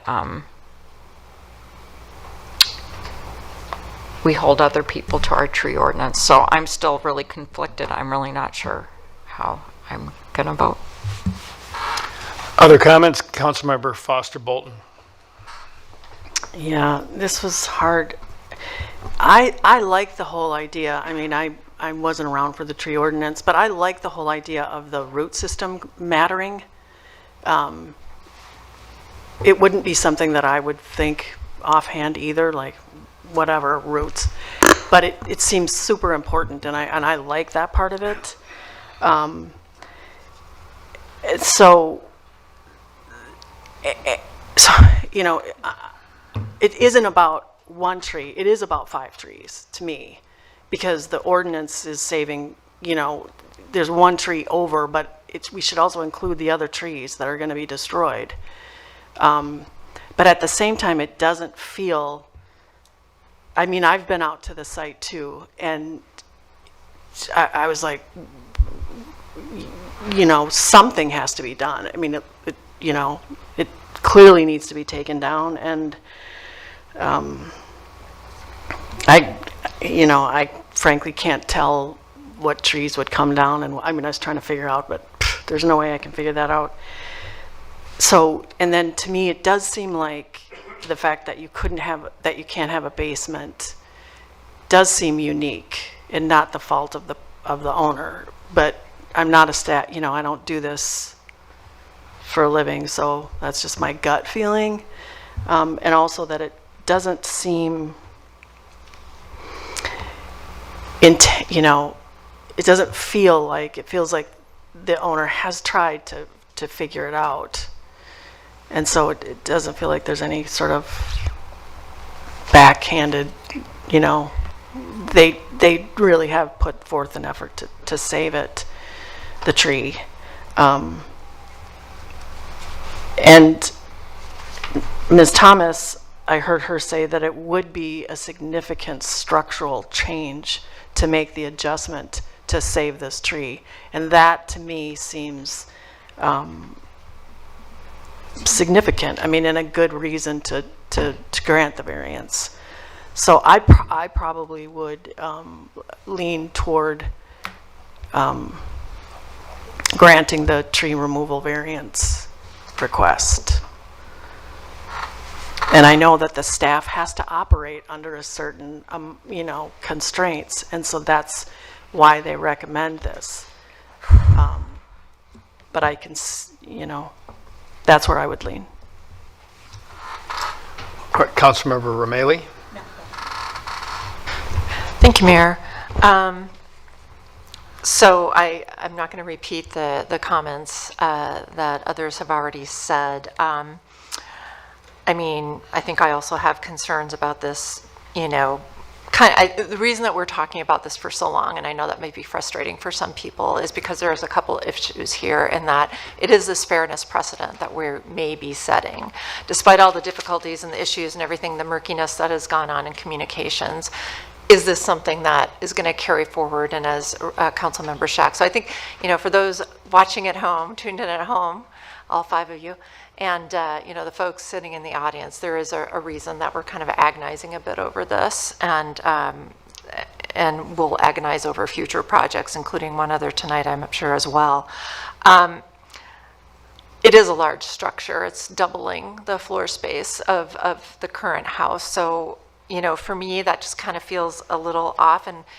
And you know, if this was a totally conforming project, and, you know, you can build as much as you want, or, you know, there's nothing that we can do about this, but this isn't a conforming project at this point.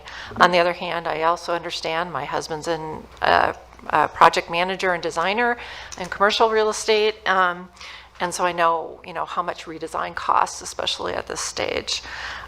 So I appreciate those things. I also appreciate, though, as somebody who used to live in Washington, D.C. and was married to a developer, you know, how good the Minnetonka staff is in terms of providing guidance and providing communication. You're in D.C. or a lot of other cities across Minnesota or the country. It's like you come in, it doesn't matter what staff says, when. What matters is the plans, and they won't stand by it. They won't, you know, it's a lot tougher for developers and builders elsewhere. So I think we should recognize, first of all, the great service that staff does in providing communication. I don't think residents, and I sometimes think developers, don't fully appreciate that either. And I do want to take a moment as the spouse of a developer or a project manager who works with developers and construction people and architects, is that it is on the architects and the developers to look at ordinances and tree plans and create your own site map and know what you're, it's not up to staff to tell you and hold your hand, especially, you know, the more reputable. We're not talking about, you know, Joe and Jane doing their own renovation here. We are talking about, you know, reputable developers and builders who are doing this work. And, you know what a root zone is. And, you know, if staff didn't get to you, I'm sorry, you know, you should have done that. And I hope going forward that you will take that into account, what a root zone is, what a 30% is. Be reading all of your plans and developing your plans against all of the ordinances. That's what you should be doing, regardless of what staff is saying. If you have questions, then you can ask staff directly on those things. So that's my opinion on those things. And that sounds like it wasn't done here. Regardless, again, of what staff says. Now, is this a hill I'm willing to die on? No, probably not. I think it's murky enough. I am considerate about the fairness precedent. But what I would like to do is, if we do go forward, and there are the votes to do this, I would like to ask staff if it's possible to put conditions on this to, I would say, double the caliper of the trees and require those to be replaced at staff's discretion in terms of tree species. I think that's my way out of this, that I could see doing this. I am not thrilled about approving this, especially for such a large footprint, which quite honestly is 3 times the size of my own home. You know, I think this could have been done better by the firm by doing their due diligence on their tree inventorying and seeing where that root zone was and reading the ordinance and not just saying, staff, is this okay? That's your job. That said, I'm willing to, you know, go forward on that basis with the condition of replacement at double the caliper at least, if staff feels that that is possible and appropriate in this instance. Other comments? Anyone? All right, I'll comment. You know, this is challenging. It's a unique set of circumstances. But I go back to, I mean, this is a unique lot, and the structure that's proposed is unique. And you know, the percentages are close. But as I've tackled this job over the years, I've always worked to be objective. That's been I don't know if I've always been successful, but that's been my goal. I want to be objective. I want to be fact-based. And I look at our tree ordinance, and it says 35%. It doesn't say 35.7. It doesn't say 36.5. It says 35. I look at our definition of significant trees. And I'll be honest, I do think that box elders are weeds. That's my opinion. But we have not, that's my opinion. The fact of the matter is, they are one of the species that is considered a significant tree. And we provide these rules to provide direction and objectivity to what we're going to do. And so while this is really close in a lot of ways, again, quoting Maxwell Smart, you missed it by that much. The fact of the matter is you didn't make it by that much, you missed it by that much. And, you know, I think that if we start compromising on our rules, then we are going to be compromising on a lot of rules, and we've made our job a lot tougher. And I believe in the rule of law. And if we have bad laws, then let's change the laws. Let's not say, hey, we're not going to enforce that. That has become too popular in our society and in our county, not to get too political. But, you know, we say, well, that's a bad law, so we're not going to enforce it. No, we have if we are going to, if we believe in the rule of law, and I for one do, I won't tell the rest of the council that they need to, but I believe in the rule of law, and the rule of law is the law we've got in the books. And if it needs to be changed, then it's our responsibility to change it. But right now, this project does not meet those objective criteria. So I've really been torn. I've been all over the map on this personally. But at the end of the day, if I'm going to go back to my values and stand up for what I believe in, I have to vote no. And that's what I'm going to do. So that's where we've all stated an opinion now. We're going to need a motion one way or the other, and we've got two options before us. So, council, who would like to make a motion? And if there's any other comments, you're welcome to make them. But Councilmember Coakley. I'll make the motion to approve the alteration variance for the tree. I don't know. So this is what staff's recommending. Is that the motion you're making, or you're making? So you approve the floodplain and the tree. Okay. Is This is what the planning commission recommended. I want to make a motion to approve it, the tree variance. Yeah, that's this. All right, Councilmember Coakley. I'll make the recommendation to approve the floodplain alteration and tree removal variance as the buildable area of the property is constrained. The removal of non-conforming housing and replacement with a more conforming structure is reasonable. All right, we've got a motion. Is there a second? Councilmember Foster Bolton. I'll second. All right. Wait. We've got a motion.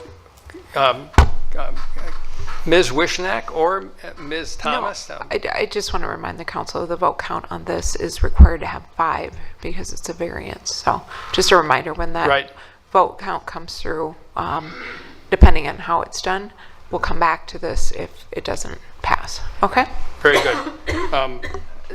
Go May I just go ask ahead. a quick Yes, question you may. here? My idea of conditions being put on that, does this have to be voted down before we come back to something with potential conditions? Is that where we're? Mr. Chair- Nelson. Thank you, Mayor, Councilmember Romali. If you're approving the variance, you can impose a condition on the variance. It could be a friendly amendment, I think, if the maker of the motion is amenable to that. And again, you had asked the question whether that's possible. Conditions in general on a variance, they have to have a nexus to the nature of the variance requested issue, which this does, and they have to be reasonable. And I think arguably your proposed condition seems like it meets both of those requirements. Okay, thank you. All right. So we've got a motion and a second. We don't have a motion with the conditions. That's true, but we've also had so- no friendly, we have had no friendly amendment so offered. I can do it. Okay, so I can do it. And I have a question also, All right. Mayor. Councilmember So my Calvert. question, I just want to make sure that everyone here is clear that if we vote yes on this, we are voting yes on the tree variance. So I just wanted to make sure. Okay. That is correct. So we've got a motion by Councilmember Calvert and a second by Councilmember Foster Bolton. Ms. Larson, would you please call roll? Foster Bolton? Yes, with the conditions. Well, we don't have a friendly amendment, so we don't have conditions yet. I have to make the. Oh, sorry. So- Yes. Sorry. Well, do you want to make a friendly, and you Yeah. have to get the agreement from the motioner.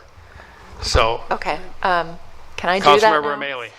Thank you, Mayor. I will make the friendly amendment then. I would ask staff to make the friendly amendment on this to require applicant to replace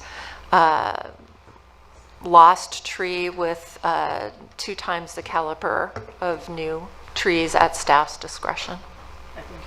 And is that acceptable to Councilmember Coakley, Yes. the motioner? Okay, so are we meeting legal precedent here? So now we have a motion with an amendment regarding tree replacement. Mr. Nelson. Patsy's approval. Yeah. Mr. Mayor. Yeah, go ahead. Yeah, Mr. Mayor, you are good to go. Okay, and the seconder, does the seconder concur?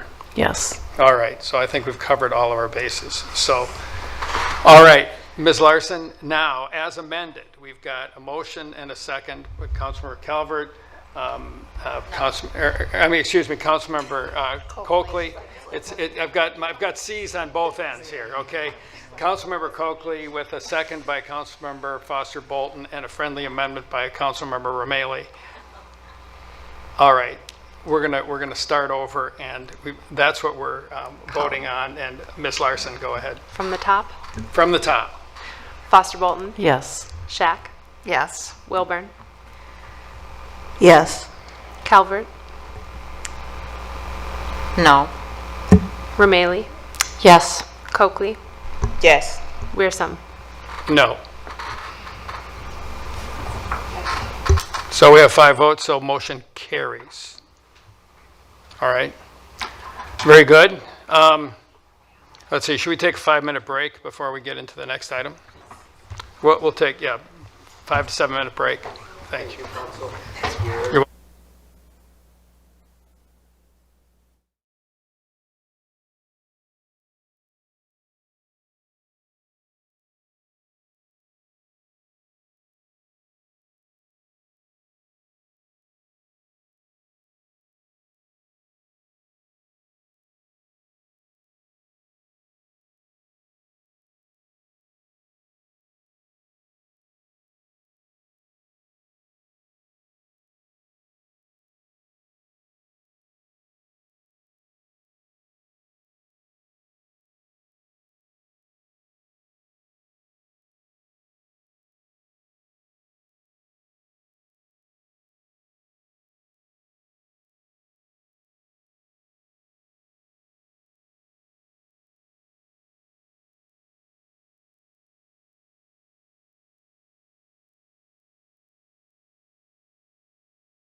All right, I will call the meeting back to order.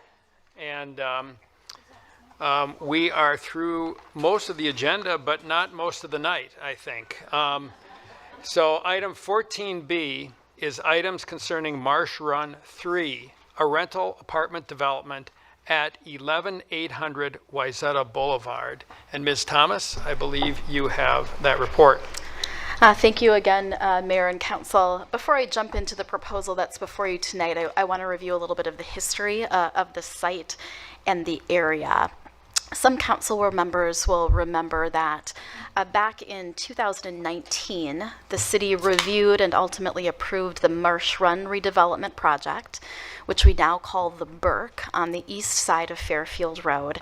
That includes a 175-unit apartment building.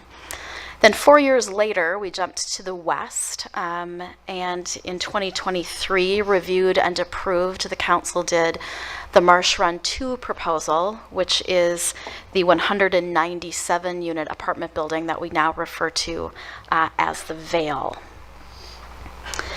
In 2024, then, the Council and Planning Commission provided feedback on a concept plan for redevelopment of Marsh Run 3, the only remaining office condo building there on Wayzata Boulevard. At that time, Inland Development Partners suggested a concept plan that included a removal of that existing office building and construction of 26 three-story rental townhomes situated in one of 4 buildings, so 26 total units. Following that concept plan review process, Inland then submitted formal development review applications in March of this year. In many ways reflected that original concept plan. The unit count was reduced to 25, but still 3-story rental townhomes situated again in 4 buildings, though the unit count in each of those buildings was slightly changed. That project was introduced at the council. You referred it to the planning commission meeting, or the planning commission, but that body never met on this project because the applicant decided to reconsider their plans based on all of the feedback that they had heard through the concept plan review, and then again at the introduction of this rental townhome proposal. And so now we come to the actual current proposal before you, submitted in June of this year. This is showing a slide from the Planning Commission review in July. Again, these formal plans show removal of that existing office building, about 1,300 square feet, constructed back in the mid-'80s, and construction of a 4-story, 44-unit apartment building, so going from townhomes to apartments. The first story of the building would be enclosed parking space as well as a small lobby and some leasing office space, and then floors 2 through 4 would be the residential units. Those units would be 1 and 2 bedroom units, and 20% of them would be affordable to households earning 50% of area median income. And this is where I turn it over to Ms. Wishnak to talk about affordability. Thank you, Ms. Thomas. And I'll turn it back to her in a second, but I'll just jump in here with some of the affordability provisions in the proposal. So as you know, every proposal that has new construction of housing, there is a requirement for affordable units to be included. And the percentage changes depending on what's being requested. And so in this particular case, there is a request for financing, part of the affordability, and so that jumps the percentage up to 20% at 50% area median income. And below, you can kind of see the breakdown of units. 5 one-bedroom units. The market rents for those would be normally $853 per month, and that moves down to $1,241 in a 50% unit. Also, the square footages are noted here too, so you can see the size. And then on the next box in that chart, you can see there are 4 units at 50%. That's a 2-bedroom situation. Normally that would be at $2,610. And when you have a 50% unit, that moves to $1,490 a month. The financing request is for $850,000. We did look at that at the Economic Development Commission. They did provide feedback. They were supportive of the project in terms of the affordability. These are some of the conditions, or some of the contractual conditions that are in the packet later on when you get to the EDA side of things. There's no action at your council meeting per se that requires you to sign off as a council, but later on when you meet as the EDA, depending on how the land use item is proceeding or not proceeding, this would be considered at that point. The actual pay-as-you-go note, and if you don't know what that means, it's you're paying taxes as you go, and the increment is distributed to the developer commensurate with those increase in taxes. Let's just say the increase in taxes don't occur, then the developer does not receive increment for the affordability. So that's at 5% interest, and it's for a 15-year term. It's not for the full term. If you don't remember, this was in the TIF district originally. So when the Vale was being developed, there's a TIF district that included this parcel. We knew that redevelopment was going to happen on this parcel at some point, and actually originally I think it was a hotel that was on the master development plan, and then turned to housing obviously later on.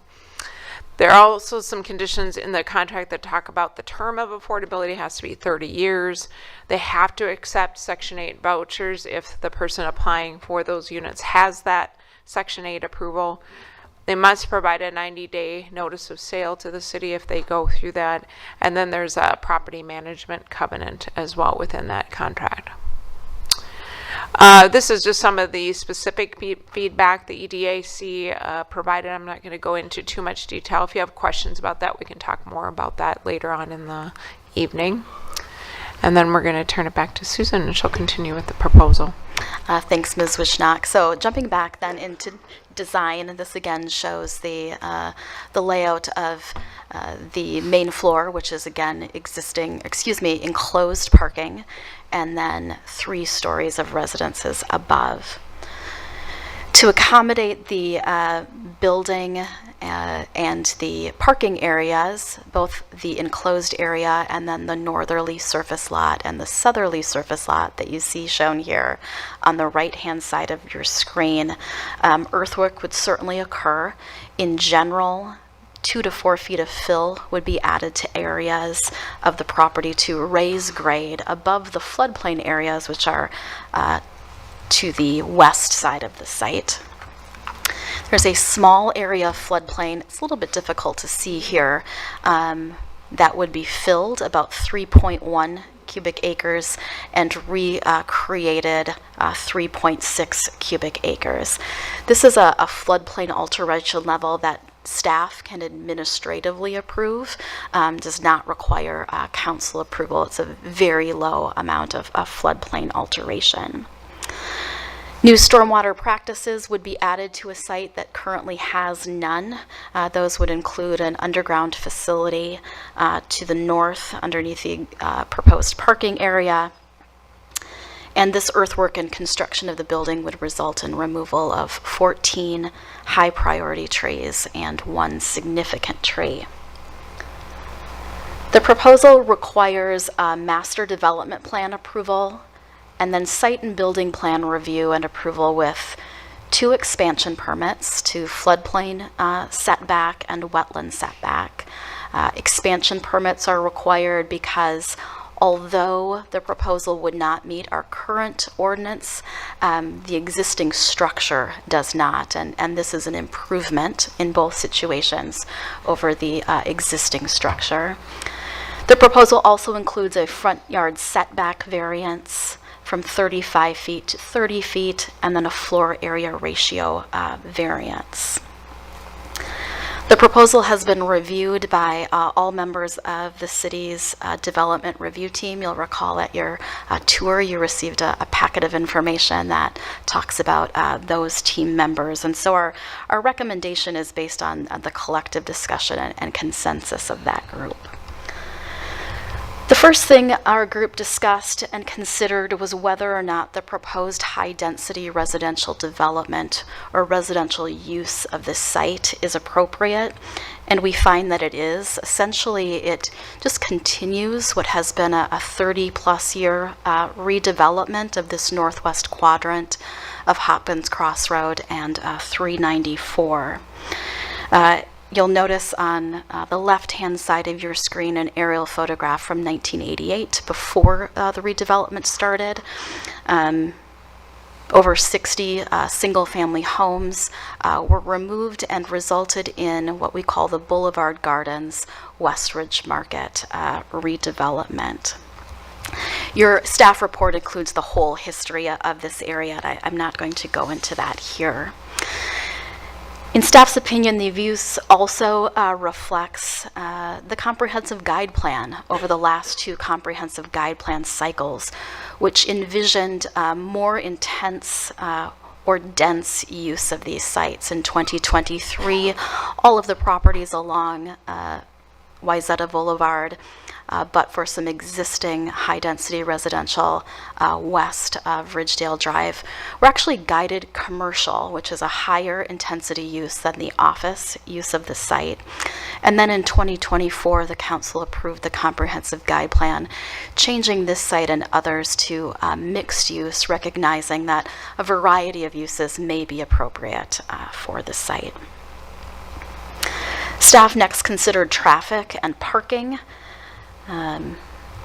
I will go into these charts if you would like me to at a later point, but again, this just shows the proposal comparison between existing structure, proposed structure, and then also the townhome development and what is actually proposed here. So I apologize for skipping over that. We will go then to traffic and parking. The city did commission a traffic study for this proposal, and like all traffic studies, there were three objectives: to review the existing roadway and intersection operations and their capacities, to evaluate the impacts this proposal would have on those intersections and their capacities, and then to recommend any necessary improvements were this project to go forward. The traffic study looked at 8 intersections, including Wayzata Boulevard and Fairfield Road and the Burke driveway access on the west side of the Burke site, and then Wayzata Boulevard and the Burke garage access on Wayzata Boulevard.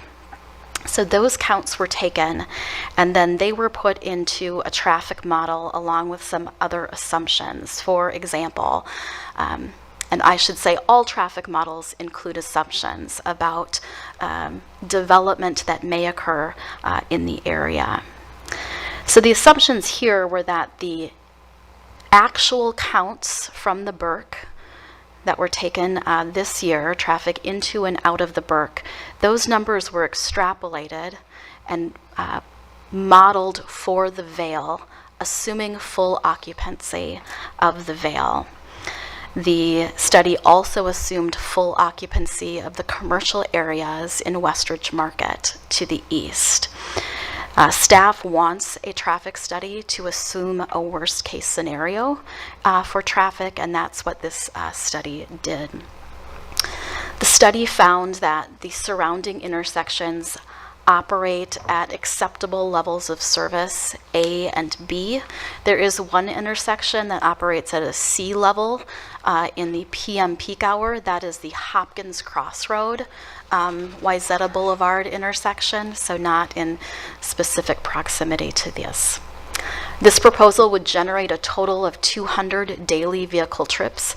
That's actually slightly less than the daily vehicle trips for the office building that's existing there if it were fully occupied. And then the study found that the surrounding intersections, were this proposal built, would continue to operate at acceptable levels of service, A and B levels of service, which is a high level of service. And they would continue that operation without any changes to the existing roadway or intersection configuration. So on to parking. The parking proposed here, including the enclosed spaces and the surface spaces, would exceed the parking demand anticipated by the Institute of Transportation Engineers. It would also meet the city code's requirement, as do the Burke and the Vale. We know that there's been a lot of conversation about parking in this area, and staff and certainly the council are aware of the fact that when the Burke opened, residents, guests of the Burke chose to park in many cases on Fairfield Road or in this particular parking lot. Much of the Fairfield Road parking issue has been resolved through the installation of no parking signs. As I indicated, the Planning Commission staff continues to be aware of the fact that some guests and residents choose to park on the subject property when going to the Burke. That said, staff is not hearing that there is not enough parking at the Burke or the Vale. In fact, visits to the Burke and information from their management company suggests that there is enough parking. Rather, staff is hearing about nuisance parking on this particular property. So in staff's opinion, and the opinion of the professional consultants that we hired to look at this proposal, this apartment and others in the area are not underparked. They would meet parking demand. Before the Planning Commission meeting, I was interested in understanding from the police department to get some data from them what they are seeing. Staff can only speak to the complaints that we as planning staff received. You may have heard in the Planning Commission me report that in 2023, the police department received 20 parking complaints related specifically to on-street parking on Fairfield Road, and they issued 12 tickets at that time. In 2024, police received 1 complaint and issued 1 ticket. And then as of the Planning Commission meeting, the police had received no complaints about on-street parking on Fairfield Road. Jumping back then to site design, this proposal would meet the provisions of the tree protection ordinance. It would, in other words, be below that threshold that we allow for removal of high priority and significant trees. It would exceed the green space requirement for projects in this zoning district. And looking more broadly from staff's perspective again, there's a significant amount of green space in the area that is publicly controlled. So there's a large wetland complex to the northwest of this site, as well as the 14-acre Oberlin Park. The park itself is within a 5-minute walk from the site, so it provides outdoor amenities to this property, as well as, quite frankly, all of the other high-density residential properties in the area. There are some amenities on site, both outdoor and indoor, that are proposed. I want to take just a quick minute to highlight, hopefully you can see my cursor. Trails have been a big topic of conversation.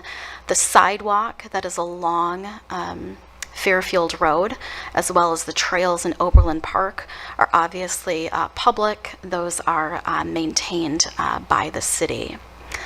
There's also some trails, this may be a little bit difficult to see, that come off of the Fairfield Road sidewalk behind the townhomes here, the Gables townhomes. Those trails were constructed by CSM Corporation, the main developer of this entire project back in 1995 or so. Those trails are on property that is owned by CSM. The document that's recorded at the county grants an easement over those trails to the townhome associations, to the city of Minnetonka, and to the public to utilize those trails. That document also notes that CSM is responsible for the costs associated with maintenance of those trails. That again is based on the document that is recorded at Hennepin County. Staff then next, getting off of site design, we considered the building design. We find that for a 44-unit apartment building, it is both reasonable and attractive. It incorporates materials and a color palette of the newer buildings on either side, to the east and the west. And then finally, staff considered those expansion permits and variances, and we find that they're reasonable. They're meeting the city code standard, the statutory standard. Both the floodplain and wetland setbacks would improve upon the existing structure. The front yard setback and the FAR would be comparable to those approved in the neighboring properties, not only the new construction apartment buildings, but the townhomes and condominiums to the north. The site itself is constrained. Its north-south dimension is 3 times longer than its east-west dimension, and the floodplain areas and wetland areas to the west essentially squeeze that buildable area of this over 1 acre site down to about a ½ acre.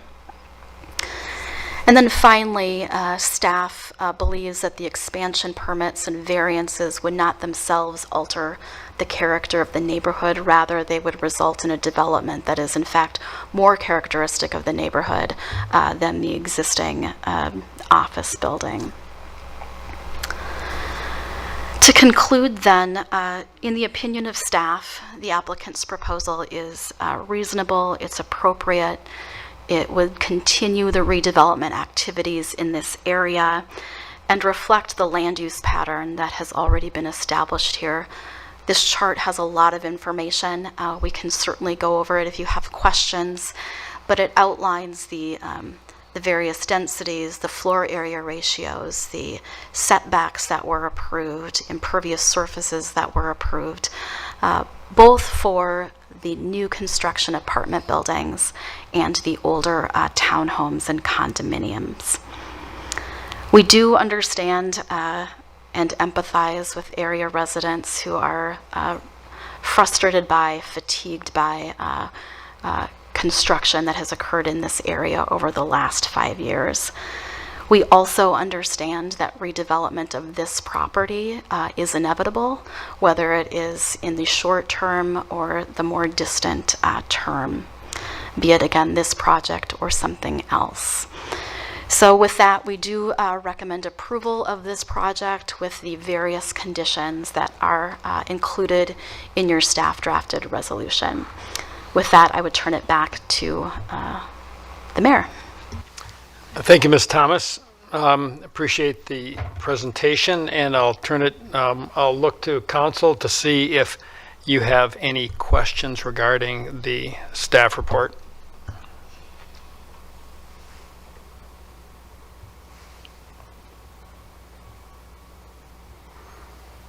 I'm not seeing any, so then I will turn it over to the applicant and say, and invite you to come forward and make any presentation that you would like to make. Good evening. Well, good evening, Mr. Mayor and council members. I'm Ann Barrett, and I'm with the development team Inland and Doran on this project. We appreciate your time, and as you've heard, we're here to ask for your support for our 44-unit apartment project with 9 affordable units. And I think there's been so much conversation about Burke and Vale in this neighborhood that it's, I think, helpful to maybe take a step back and talk a little bit about that history. When we developed Burke, that was the first project that we had done in the city of Minnetonka, 175 apartments, and that project has 35 affordable units. And it was highly controversial at that time, and I will tell you that there were a lot of naysayers among the development community because it was a project that was a Class A high-end a market rate apartment building with 35 affordable units within the building. And we were questioned as to why we were doing it, and we did it. And it has been an incredibly wonderful, successful project. It really set for us a strategy and a precedent for how we wanted to do development and how we wanted to move projects forward. And so Burke was the beginning. What exists at Burke is a building that is always occupied at over 95% since it opened. We have a number of residents that have lived there from the beginning, and it is a vibrant community. And it is people who are living in kind of all different circumstances together, and it's working. And so then the next project we did in the city of Minnetonka was Elcott. That was a much larger project, 350 apartments. That's off of Shady Oak Road. And with that project, we delivered 53 affordable units. Again, same concept in a Class A high-end market rate building as part of that project. And then the next project was Vail. And Vail just opened in July 1st, 197 units. And with that project, we delivered 40 affordable units. Listening to the strategic plan update from this year, 40 affordable units have been delivered so far, so I can say we are responsible for 100% of the affordable units that have been delivered in the city this year. But actually looking at those statistics, so far we have delivered 128 affordable units. This project would add 9 more. So when I look at those numbers, I feel pretty proud to be able to say that we as a team are responsible for a good percentage of those affordable units that have come online in the city of Minnetonka in the last 5 years. With every single one of our projects, and it's our intention to do the same with this project, we have partnered with one of 2 different organizations, the Fraser Group or Mainsail, and we have different ones at different projects, but one of them at every single building. And both of those organizations are focused on providing affordable, high-quality housing to adults with disabilities. And I bring that up because when we think about who lives in these communities, that is a very specific need that when we first launched a focus on it at Burke, we did it, we tested it, it worked, we expanded it, and we've done that with every single building. We now have groups of people with disabilities that are living independently with support in every single one of our buildings that we've developed and delivered to Minnetonka. And I want to make the point, I think for those of you that have been on the council a while and have heard from me before, my kids all go to the Minnetonka schools. We are people who live here. We're part of this community. This development team is invested in this community. We are long-term owners. We're long-term managers. We're at these buildings every week. We know what's going on in these communities. So we care, we're local, we're here, and we're really focused on our goal. And every single one of the projects that we have brought before this council has been controversial and has received significant opposition. Not one of these has been easy. And what I'll say is that the demands of staff and this council is for high quality projects, and we think that we meet that.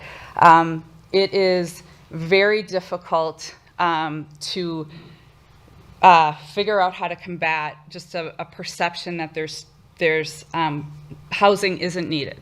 Dense housing, high quality housing isn't needed. Affordable housing isn't something that's needed or should be provided. And so for us, we are very focused on what we are trying to do. And with this project, we think we are completing this neighborhood. It is the last parcel within this 3 parcel group right along Wayzata Boulevard there that needs to be redeveloped. As you heard from staff, there's an outdated office building with a pretty dilapidated surface parking lot, no stormwater management, which is a real problem here because we are right up against the wetlands. So this project was really, really challenging. It's much smaller, than other projects that we've done, but it took over a year and a half of work to get here. Much of that was working very closely with staff. So there's been comments tonight about just the quality of detail and work that staff does, and I just want to reiterate that staff has been really, really incredible. They were not always supportive of everything that we were proposing. They challenged us, they worked with us, but they helped us get to a design that works on this very unique and very challenging site. I want to go through, let's see, a couple slides here. What you're seeing in front of you is the concept plan. I should have introduced my team. I'm here with Tom Shaver, who's another one of the development partners on this project, and then Matt Zelmer, who's our lead architect. He'll talk briefly about the design. And staff touched on some of the timelines, so I don't know that I need to go through all of these slides again, but I want to just highlight a couple steps.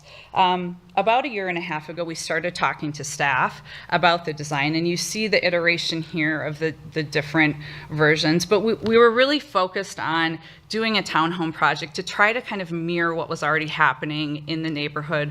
There's a condo building and then multiple 3-story townhome buildings. The condo's 4 stories, and they're in close proximity, so we thought we'll try to do something similar. With the constraints of the site, what ended up happening, and you can kind of see it in the images here, is the setbacks, we were too close to Fairfield. We couldn't get the drive lanes to be workable. And so we reduced the project slightly. With the townhome project, we were proposing all 3-bedroom townhomes, which is similar to what exists in the neighborhood. And I bring that up because the first version was 78 bedrooms. The second version with 25 townhomes was 75 bedrooms. And although now we're proposing a 44-unit apartment project, we're actually proposing 65 bedrooms. So from an overall density standpoint, as far as how many people will live here, we're actually probably slightly smaller than we would have been with the townhome projects. So we're, in many ways, I think, doing a project that's similar as far as what it's adding to this community for people, but the building has changed shape. And we really listened to what staff was telling us and said, okay, rather than trying to mirror the design of the townhomes, let's actually go back. Let's look at Burke, let's look at Vale, let's look at the lower scale portions of those buildings and start there with design. And that's what you're seeing before you. Through that process, we have had 2 different neighborhood meetings, one last summer, almost a year ago, and then one last December. Multiple different iterations of the plans, and finally got to a point where we had something that staff supported and we felt good about, and that's what you see before you tonight. I want to stop there and turn it over to Matt to talk a bit about design, but one last thing that I do want to note, there are things about this proposal that are not in front of you that you don't see on the plans, like development of a community garden, like piloting a composting plan at an apartment building.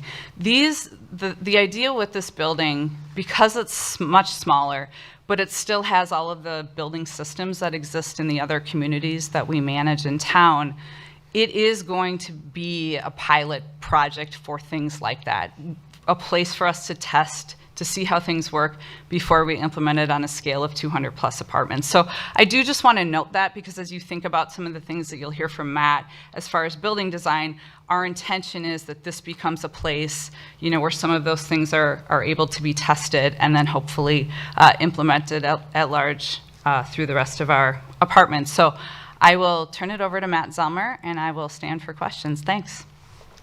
Thank you.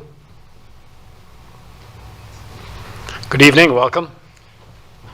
Mayor, Council. I will add on to what Ann had to say here and go over some of the design strategies that we looked at over the course of this year and a half without trying to be too redundant here. As you can see on the image on the screen, the existing parking lot size for the building that is there now, and then the 2 iterations of townhomes. One of the things that we were doing, trying to blend in with the existing townhomes to the north, that we were finding was actually that we were limiting ourselves on the amount of green space. In the meetings that we had with the neighborhood and with city staff, we really found that just in our pullback in the December 2024 townhome configuration to 25 units, we really increased that northern setback, that adjacency to the townhomes, to provide a little more buffer, also to protect some of those trees that are on that existing hill now, that provides some screening. But we were hearing, and we would agree, that we were still very close to Fairfield. This is not a super wide road, and we were impeding on a lot of the green space that is there now. And so in the new plan, one of the things that we looked to do was take what is essentially 4 separate building footprints and condense them down into the middle of the site. It is a tricky site. It's not much more than an acre. It is very narrow in that east to west dimension, and its setbacks are placed such that are commensurate with a lot of the other I-394 properties, which typically have an acreage of 3 acres or more.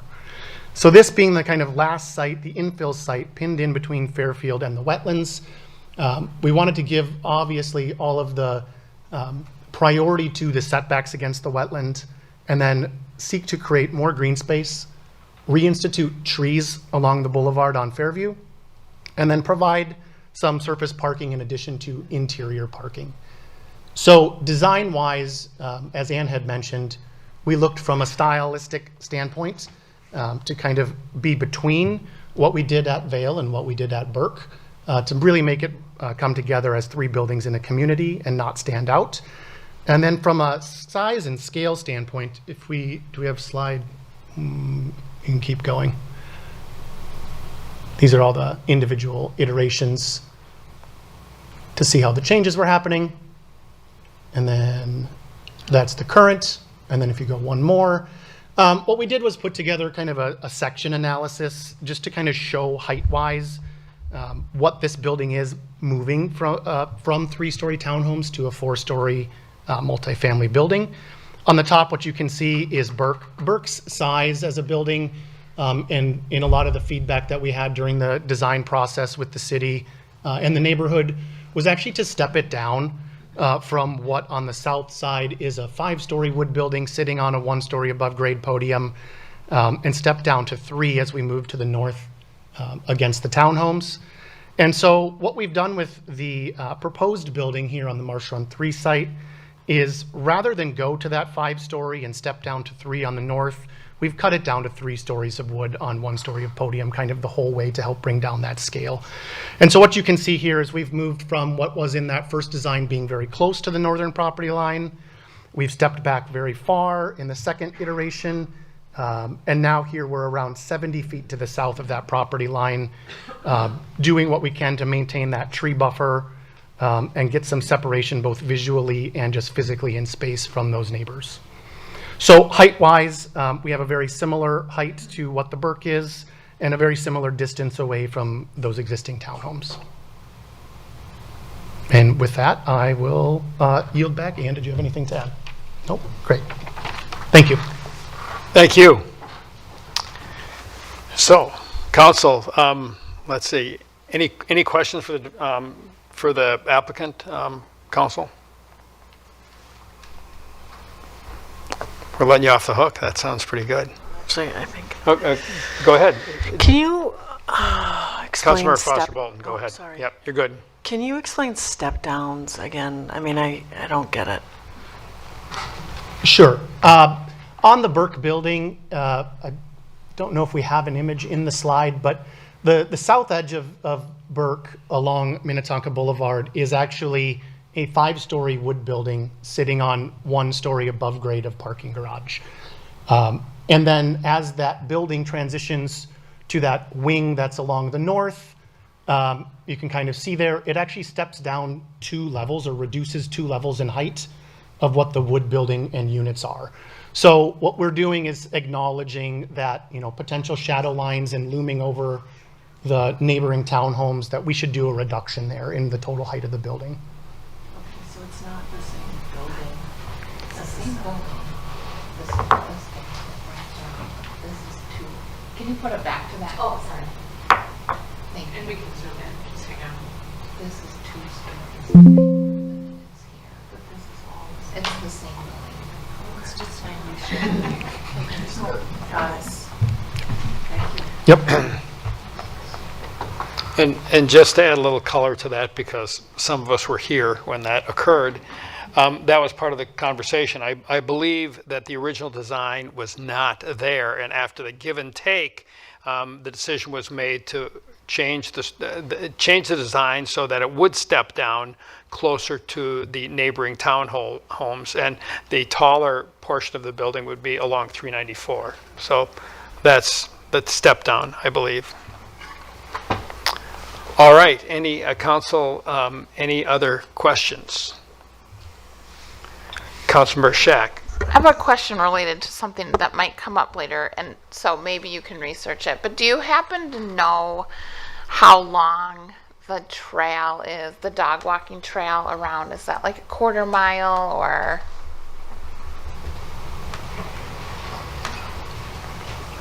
Are you speaking of the trail around the pond behind Vale? Behind the Vale, yeah.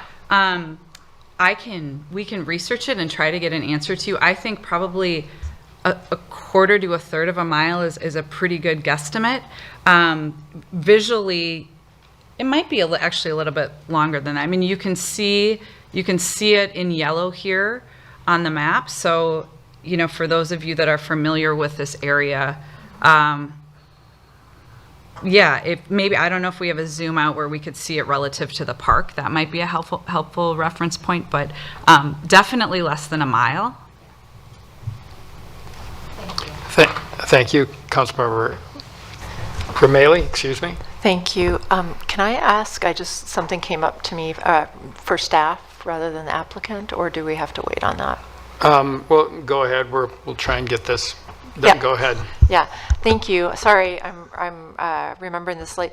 Can you just remind me or tell me, because I'm kind of curious about this, and I think Mike and I talked about this. How long has this been kind of in like going back? How far has this been either a commercially zoned or kind of commercially zoned or high density? I think in the presentation you talked about this going from a potentially higher use, more intense use commercial zone in the last comprehensive plan, in the 2020 comprehensive plan, where it went down to mixed. How long before that was it, kind of conceivably that heavy industrial or industrial? Can you just kind of go through that for me, please? Yes, certainly, Mayor and council members.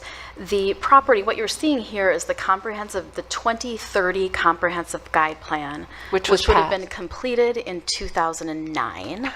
So it's been 2 cycles. At that time, the property was guided for commercial development. So the office building on that project was not commercial development, that would be office. So at that time, the city council approved the guiding of this whole stretch for commercial. So a more intense use than the existing office building. Like retail, for instance, would be considered more intense than a residential use. Then in the 2040 comp plan, which the Planning Commission reviewed and the council approved back in 2019, things that had previously been guided for commercial or guided mixed use, because the council recognized that we might not anticipate the various uses that may be suggested for a site. And so mixed use in Minnetonka means just a variety of uses may be considered acceptable. And so that would be commercial, that would be high density residential, all of those uses would be covered by this mixed use designation. Thank you. So I'm just, kind of confirming that for a long time, this has been kind of slated as either something that could either be like much more intense retail, and now kind of foreseen since in the last 5 years reimagined as something that could see more of a mix of uses, not just kind of high intensity commercial or. Correct. Okay, thank you. All right, are there any other questions from council? All right, well, we do have a few folks in the audience, and so I know that there are some folks who want to make comments. I'm I'd like to have a sense, we're not going to do this all night. I'm just wondering, with a show of hands, who would like to speak tonight? Because what I'm going to do is I'm going to allot an amount of time, and I'm going to do the arithmetic. I'm seeing probably, I'm going to say about 15 hands. Is that a fair count? And so if we say we're going to spend, I'm going to say 15. If we're going to spend 45 minutes to an hour, people will get we're going to say 3 to 4 minutes. And I'm going to hold you to that. So please come forward. We like brief comments better than we like lengthy comments. But restrict your comments. And when you get to 3 minutes, I'll tell you to wrap it up. And I'll give you a minute to do that. So no more than 4 minutes. And I'm going to also ask people to line up. And the reason I'm having you do that is because if I don't, then we're going to get somebody to come up, and they're going to make their comment, and they're going to sit down. And then people are going to look around, and is anybody else going to come up? Well, maybe. Oh, I guess I will. And so then we manage to take a 3-minute comment and turn it into a 6-minute comment because it takes 3 minutes to get somebody up there saying it. So, but if you're lined up, then I know you intend to speak. As soon as someone's done, you can start. And when nobody is lined up, we're done.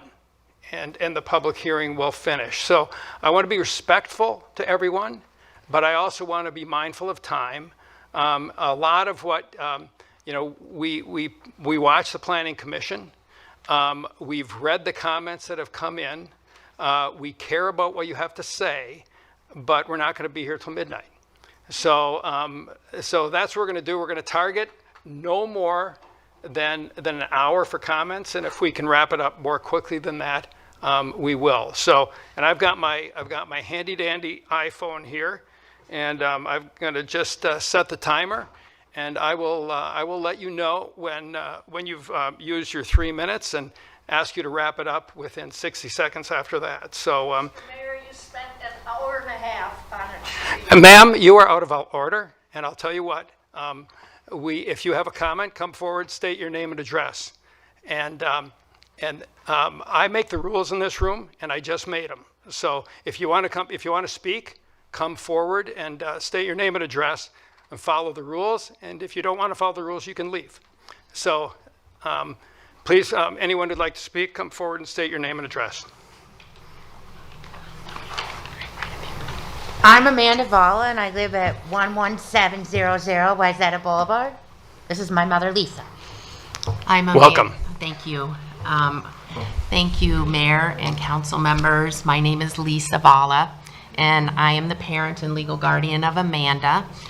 And she's a young adult with a disability who needs support services to live semi-independently. And as an aging parent, I have been worried about where she would live when I was gone.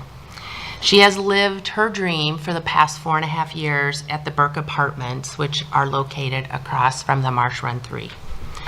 Because of the affordable units at the Burke, she can afford to pay her own rent from her earnings from her jobs and her Social Security benefits. After hearing our story, a friend of mine was interested in moving her son into the Burke, and she made a call to put her son's name on the affordable apartment list. She is number 40 on the list. We still need more affordable housing in Minnetonka. There is an amazing community at the Burke, as a dozen of Amanda's friends live there. They do activities together, also with the broader Burke community. Burke Property Management plans fun activities for the entire community, all the residents, and our young adults participate in cookouts, food trucks, bingo. Amanda is not a public speaker, but I would like to ask her one question. Amanda, on a scale of 1 to 10, how would you rate your life at the Burke? I would rate my life at the Burke a 10. I really like hanging with my friends, and having more affordable housing in Minnetonka is the best decision you could ever make on Doran's behalf. Thank you. Thank you very much. And we don't applaud. I'm sorry, but that was very brave of you. But I have to be consistent. So, welcome. And your name? Abby Hirsch, 11700 Wayzata Boulevard at the Burke. Good evening. My name is Abby, and like many of you, as I became a young adult, my goal was to live in my own place. My parents and my older brother helped me work on life skills and independence and encouraged me to follow my dream. I have lived at the Burke for almost 5 years, and I love it. The apartments are beautiful, and I love being responsible for my own space. The location is very important. It is close to shopping, near my work, and most importantly, close to my family. I have met many nice people and have many friends. I love the inclusive and welcoming community of the Burke and the kindness of the management team. I am so proud that with some supports in place, I'm able to live independently and so grateful that we found the Burke. Thank you. Thank you, Abby. Good evening.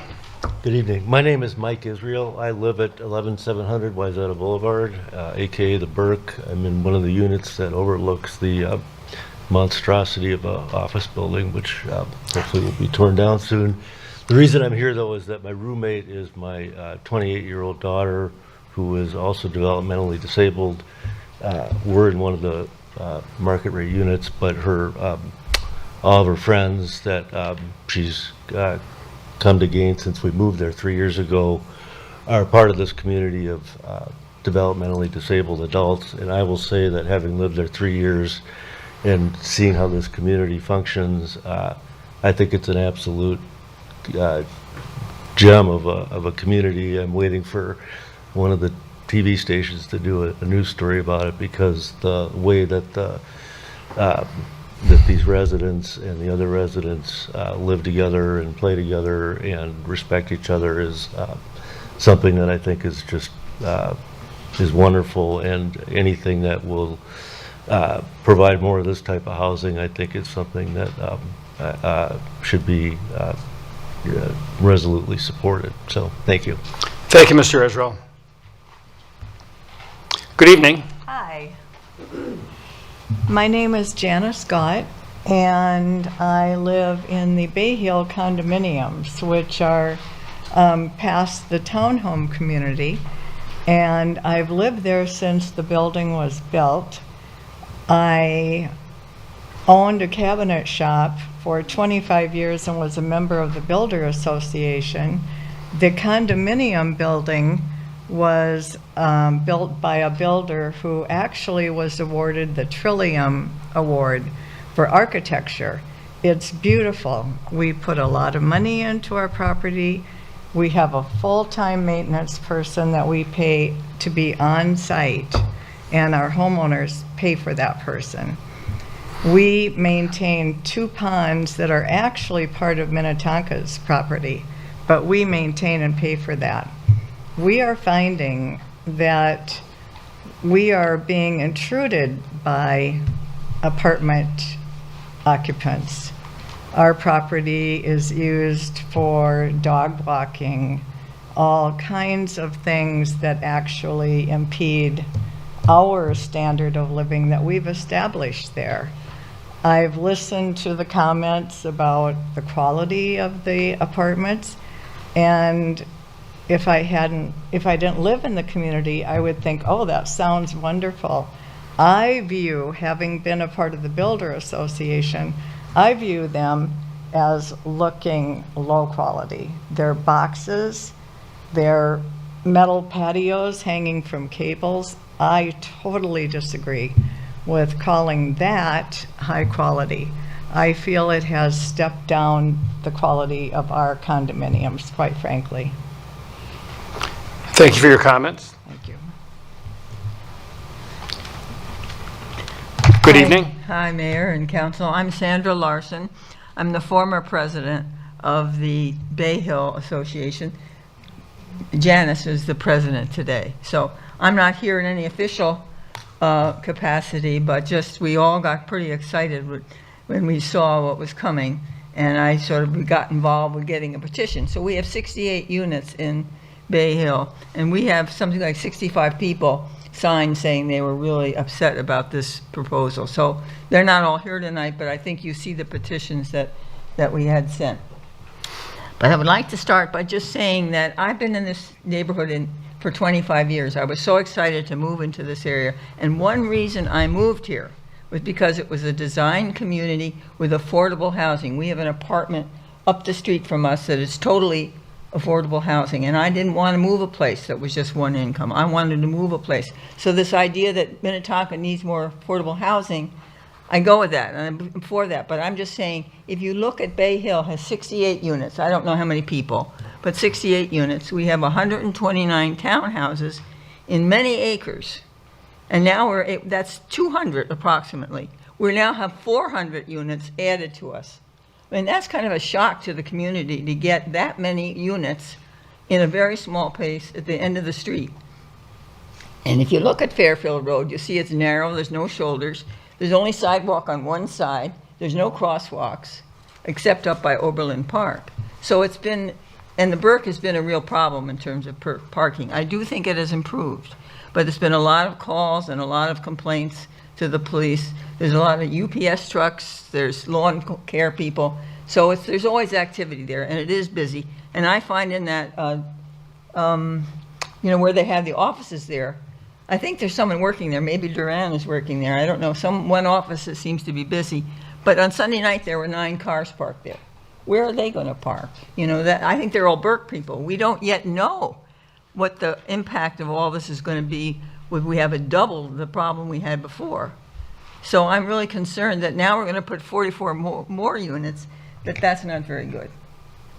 I'm also somewhat concerned, and maybe you know better than I, what about the entry to going west on 394? When you come up that ramp off of Wayzata Boulevard, there's an archway there that you go on to 394. And there's blind traffic either way. There's no yield signs. It's a very dangerous corner, and someone said that yes, there has been many accidents there, and that now we're going to add 400 or more people. It seems to me that we're being a little optimistic that we aren't going to have some traffic problems. We would really like to see townhouses might be there, but why do you have to have 25? I mean, why does it have to be to the max? Or why not? We thought maybe the offices could be rebuilt in some way so that it would be appropriate for Excuse people. me, you're at 3 minutes. So. Okay. So anyway, I'm just saying that we really would like to see this go back. We never had a chance to talk about this plan. We went to the Planning Commission to hear it, but there was no neighborhood meetings about it. We really think that that's a wrong way to develop something. Thanks for your time, though. Thank you for your comments. Good evening. Hi, I'm Art Glassman. I live at the Burke. I happen to live on the 2nd floor, and I can kind of see the office building across the street is where I face. It's wonderful because I can look at the marsh, and I see all of Fairfield. I find the Burke to be really well maintained, and I think they enforce reasonable rules that keep the community safe. I think the people with dogs, I've got a tiny little dog, but they're respectful of the rules and they're respectful of each other. I've never had any trouble providing free parking for guests off-street, not across the street at the office building, but in the building. I would like to see a simpler system, but it works just fine once you learn the system. And I can let people in, and like I say, there's never any charges or anything to get indoor parking, which is really kind of nice in the winter. I think a new building across the street from me would be quite an improvement from what there is now, which is just not very pretty.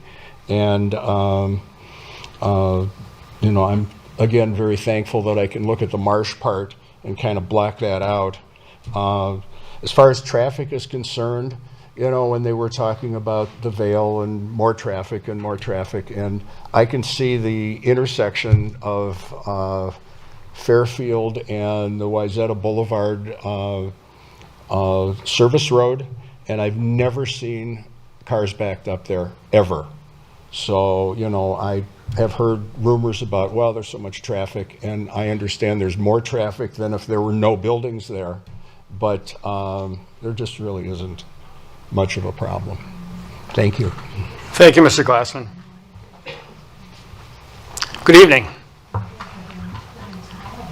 Good evening. My name is Michael Goldfarb, and I live at 11700 The Burke. I just want to say that I was looking for, when I moved freshly off a divorce, for something in the area so I could be near my family. And I was fortunate. I looked, and at 61, I wanted something nice. And so I chose the Burke. You know, the demographics are wonderful. Everyone there, they have a community, like they said. Also, I think it's young professionals, so it's helping, I think, the areas, the businesses in the area. I see that with the shopping bags coming in, and also Trader Joe's. I mean, we're very fortunate. And I think that adding, because, I mean, it was mentioned tonight how important and how short housing is, and we're going to add more housing. I just think it's just kind of a well done that the management company and Tiffany Brown, who is the manager of the property, is always involved and willing to hear. I think it's a great community and expanding. They've already done it once, and now the second time, and now hopefully the third. And I understand that it is more, but if we're short housing, which was spoken about tonight, and how important it is for change and adding, it's kind of a no-brainer to me. Thank you. Thank you, Mr. Goldfarb. Next, good evening. Good evening, Mr. Mayor, council, wonderful staff. First, I want to say thank you all for your service to the community. I know how much work and pain and hours you spend for us, so thank you. And I had planned to say that before you tried to shut me down. So I live at Bay Hill, and it's wonderful. And your name? I'm sorry, Margaret Meyer, M-E-I-E-R. Thank you, Margaret. I'm known as Peg.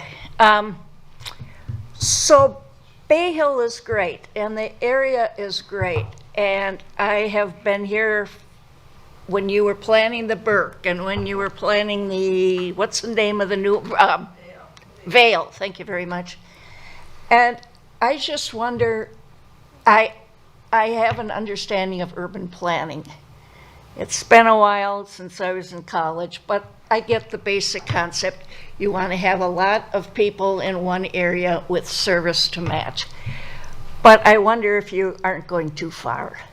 This is so many people at that corner. I often park at the post box. Do you know where that is? On Fairfield. And I make sure I close the driver door. I put on my warning light because people are scooting back there quickly and I don't want to get caught by another car.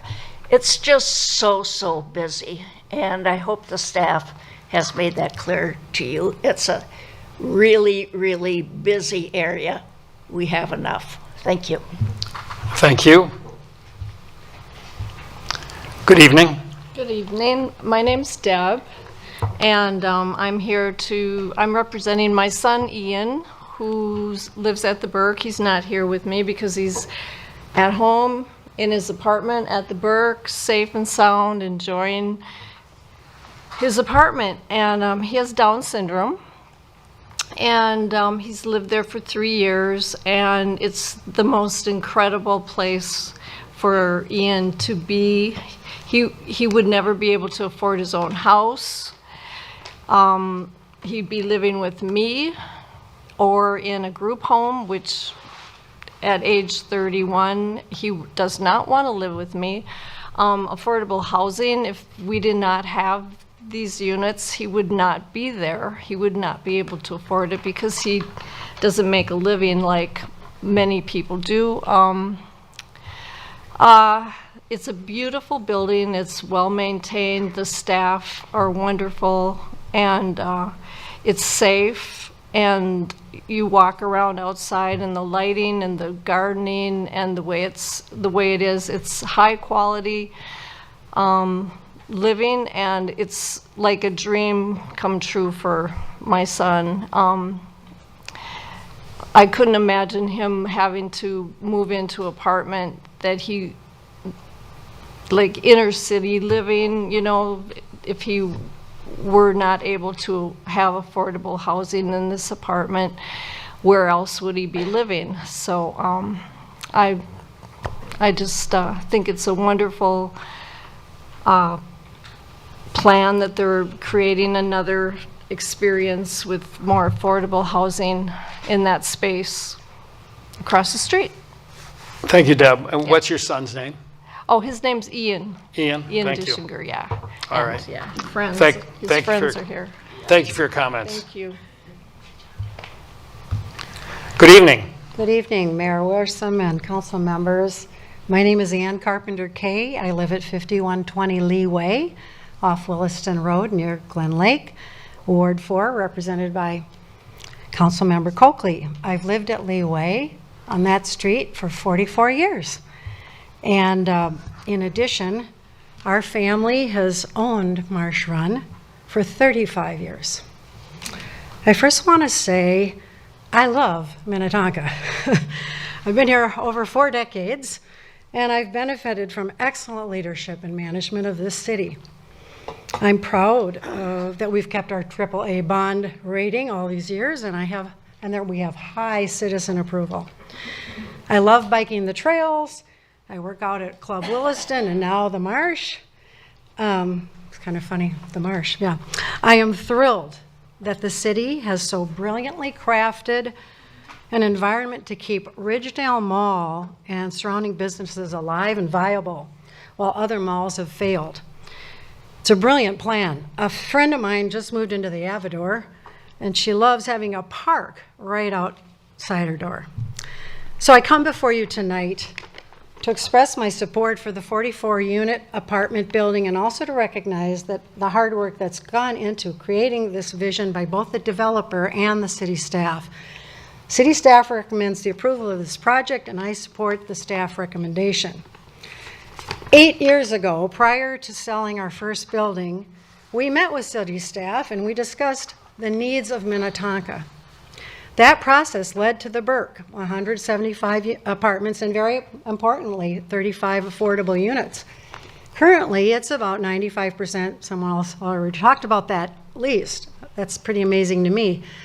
Prior to the sale of our Marsh Run 1 property, we met with city staff again, confirming the shared vision of more housing. That process led to the Vale.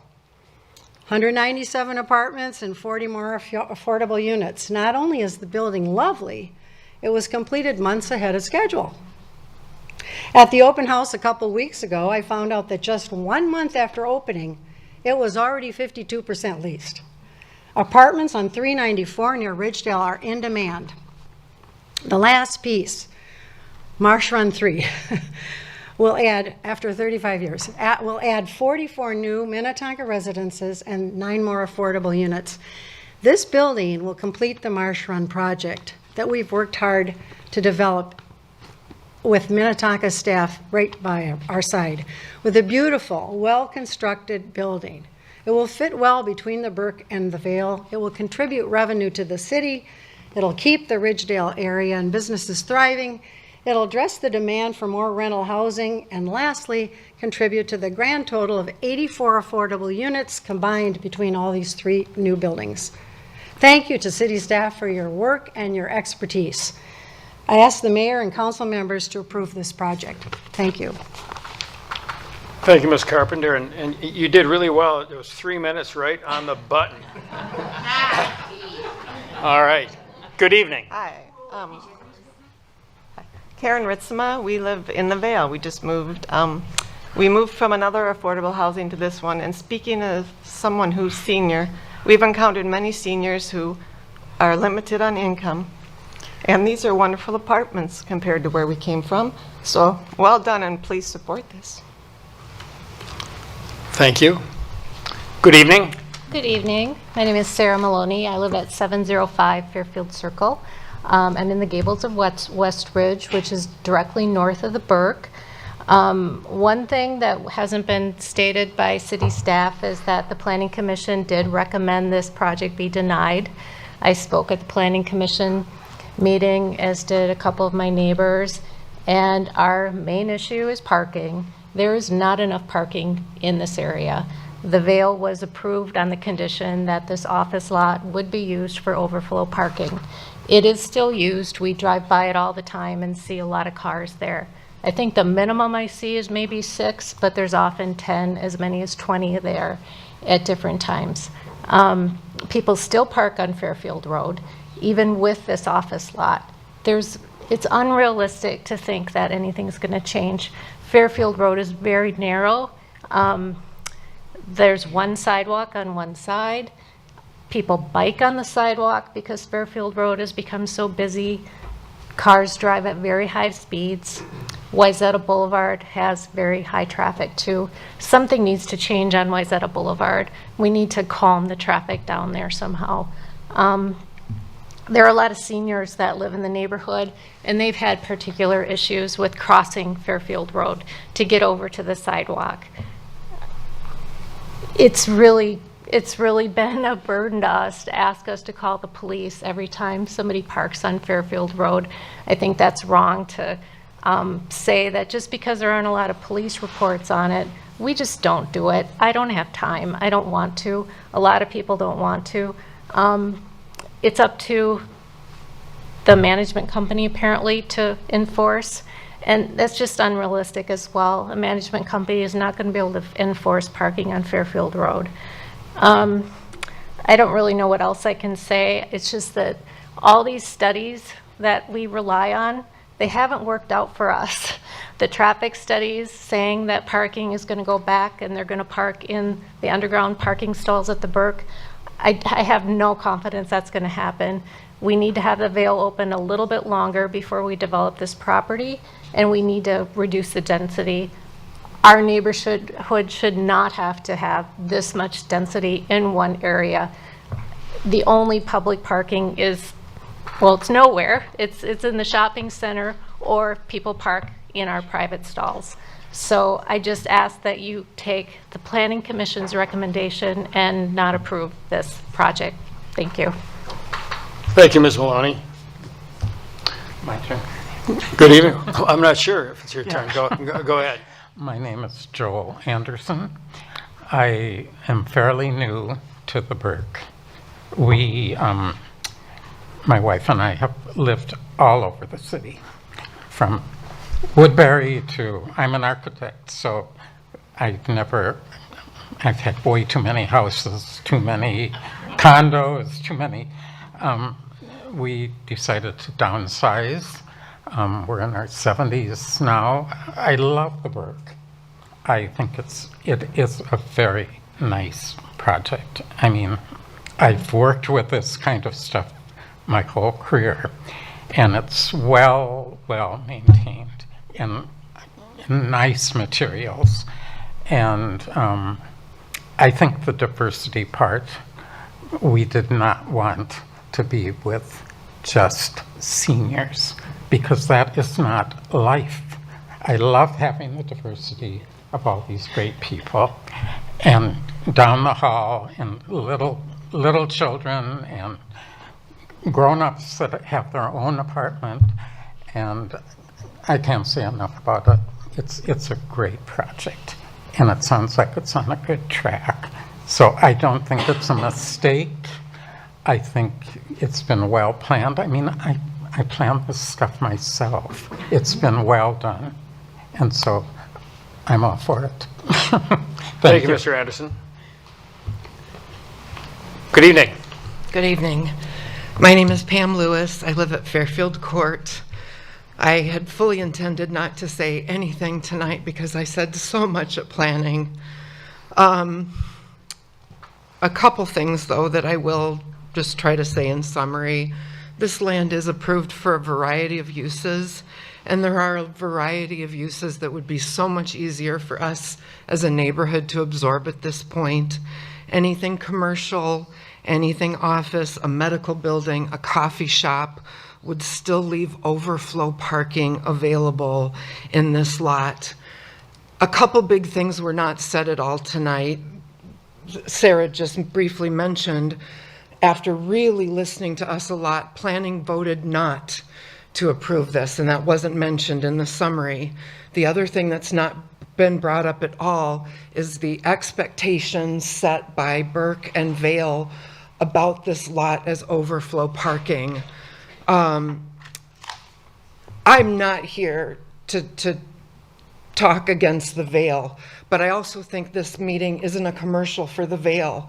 I'm so glad that these folks have a place that they love to live, but I'm a Minnetonka taxpayer and have been here a long time and want to protect a good place for all of us to live. This isn't about the Burke, it's about the space that's left and what we do with that and how that affects the entire neighborhood. At planning, there was nobody here to speak up for these other buildings. And what you're not hearing tonight is we have petitions from the people at Bay Hill. Every one of my board members at my complex on Fairfield has written a letter. There's, I think, about 10 letters from the Gables. And again, we're not here speaking against what you love about where you live. We're trying to protect what we all love about this community. I know that the city needs more housing, but not where there isn't room for it. And I know what the studies say, but I know when I live here. And when you say nuisance parking, if you're talking about the Burke's own big vendor, landscaping, trucks, those aren't a nuisance when you're trying to get around on a very narrow Fairfield road. That's not a nuisance. Where are these cars going to go? They've told us for years that they don't want to park at the Burke. The other options are back on Fairfield Road in our Townhouse Association guest parking, or on the frontage road grass. This is the last good parking option that this developer has proposed. The last just couple questions I'll leave you with is, what if we're right? We were right about the Burke not having enough surface parking, and they admitted that. Ms. Lewis, you're What's the at remedy? 3 minutes, just so you know. Fair. What's the remedy if we are right?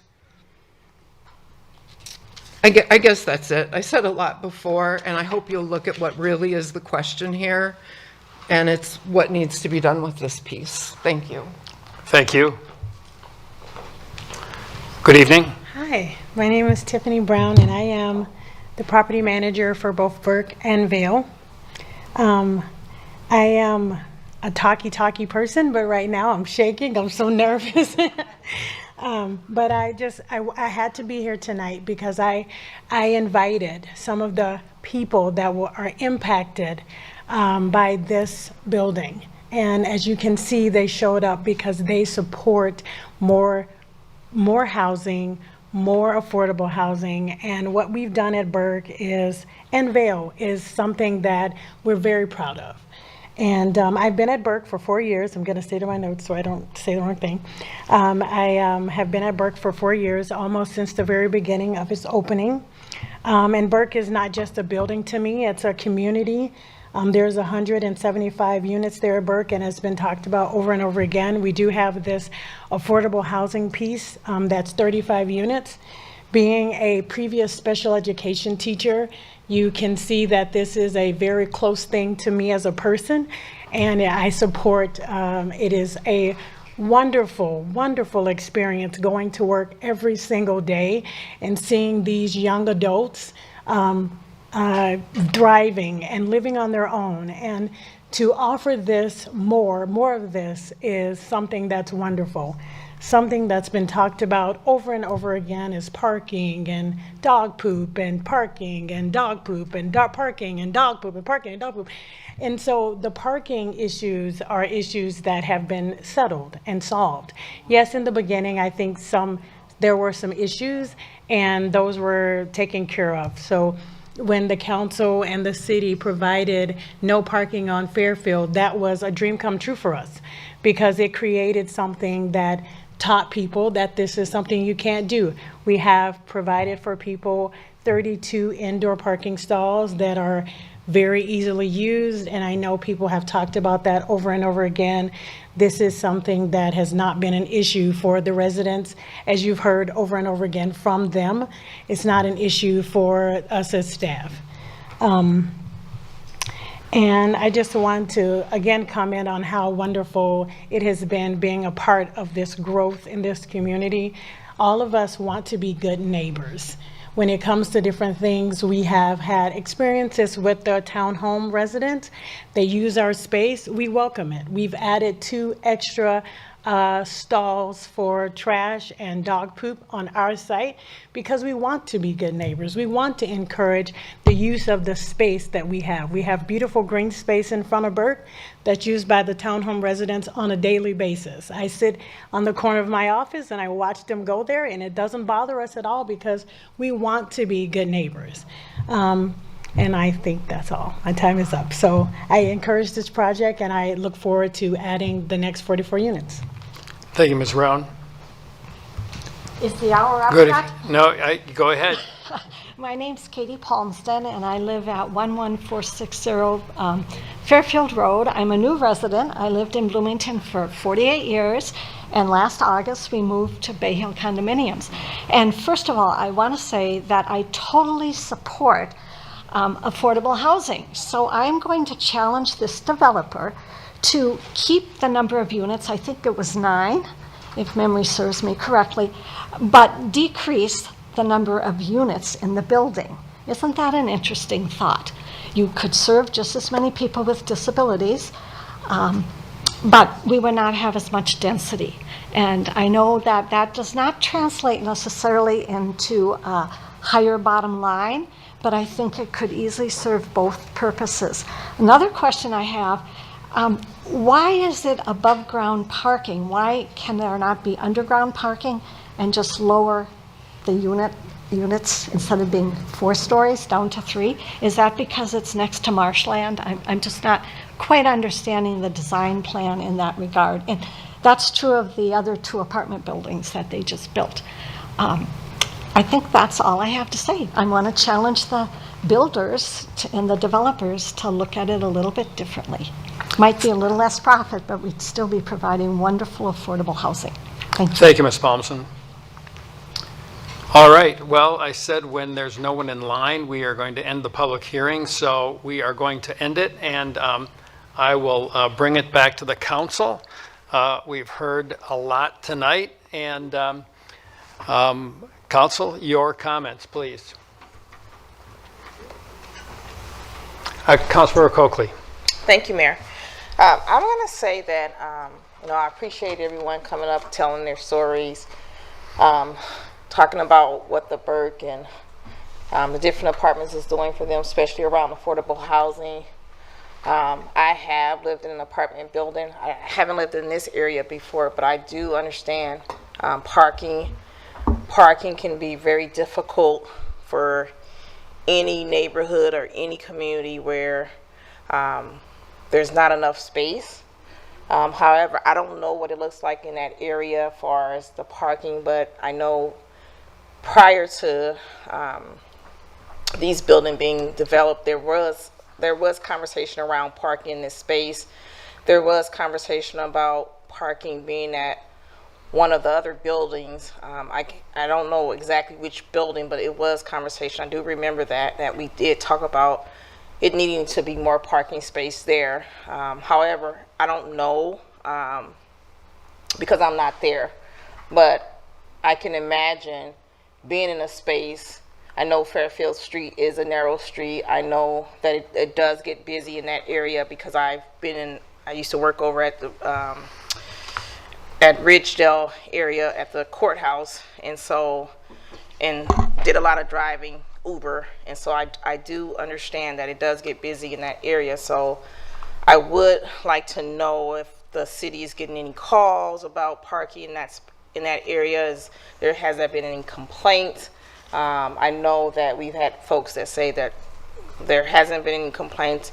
Things are resolved, but then we have residents who live in the area who's saying there's parking issues. And I know when there's apartment buildings, there is always going to be a challenge with parking if it's not factor in with enough space, parking spaces. So I'm always for affordable housing. That's ideal. But I also know that it's important that you do have parking space for everyone and that you're addressing that. So I don't know if city staff, have you heard any complaints? Is there any phone calls? I know police start getting called when there's not enough space or people have concerns. So I don't know if there has been any complaints around that. So I'm just curious about that. Mayor? Yes, Ms. Wishnak, pardon me. I didn't promote you. I apologize. That's all right. Community Development Director. I think Susan covered this a little bit, but I think maybe I'll just drill in just a little bit more. So when we originally had the Burke open, there definitely was a lot of complaints on Fairfield. And maybe some of you remember this, where we actually had to go through a process and have a resolution for no parking on Fairfield. So that came post-project. That happened. And people were ignoring the signs, so there had to be some enforcement. So the police went out there, and that was, I would say, most of 23. That situation was happening. When we got into 24, people got the message because people were being ticketed for parking on the street, and so that definitely quelled the issue. And moving into 25, we actually haven't logged any complaints with the police. Now, the neighbors indicated, obviously, at the hearing, they're tired of calling, or they're tired of calling in those complaints, which I understand. They don't want to call 911 and busy them up for parking enforcement. So I get that. However, that's the only way we can track issues. I think Susan went over this in her PowerPoint, where she talked about there is enough parking. This proposal meets the parking requirements. The Burke, the Vale, they met the parking requirements. Now, whether or not somebody chooses to park over on this property because they want to get easy access to the Burke, they don't want to go around to the garage, and maybe if you could show how you get into the garage. I want people to understand this. If you haven't been to the underground part of the garage, this won't make sense because you only see the surface lot. And you can turn off the sound because there's, there you got it. So we're just entering the garage guest portion here. Susan's videoing this. There's 32 spaces in this underground garage, and you can get access through the online system to get into this area. So if somebody's having a guest at the Burke, they can send the code to the person who's visiting and get into the garage.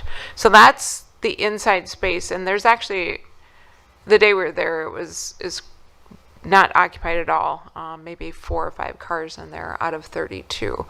Now over at the Vale, just to help, and now we're going to switch locations.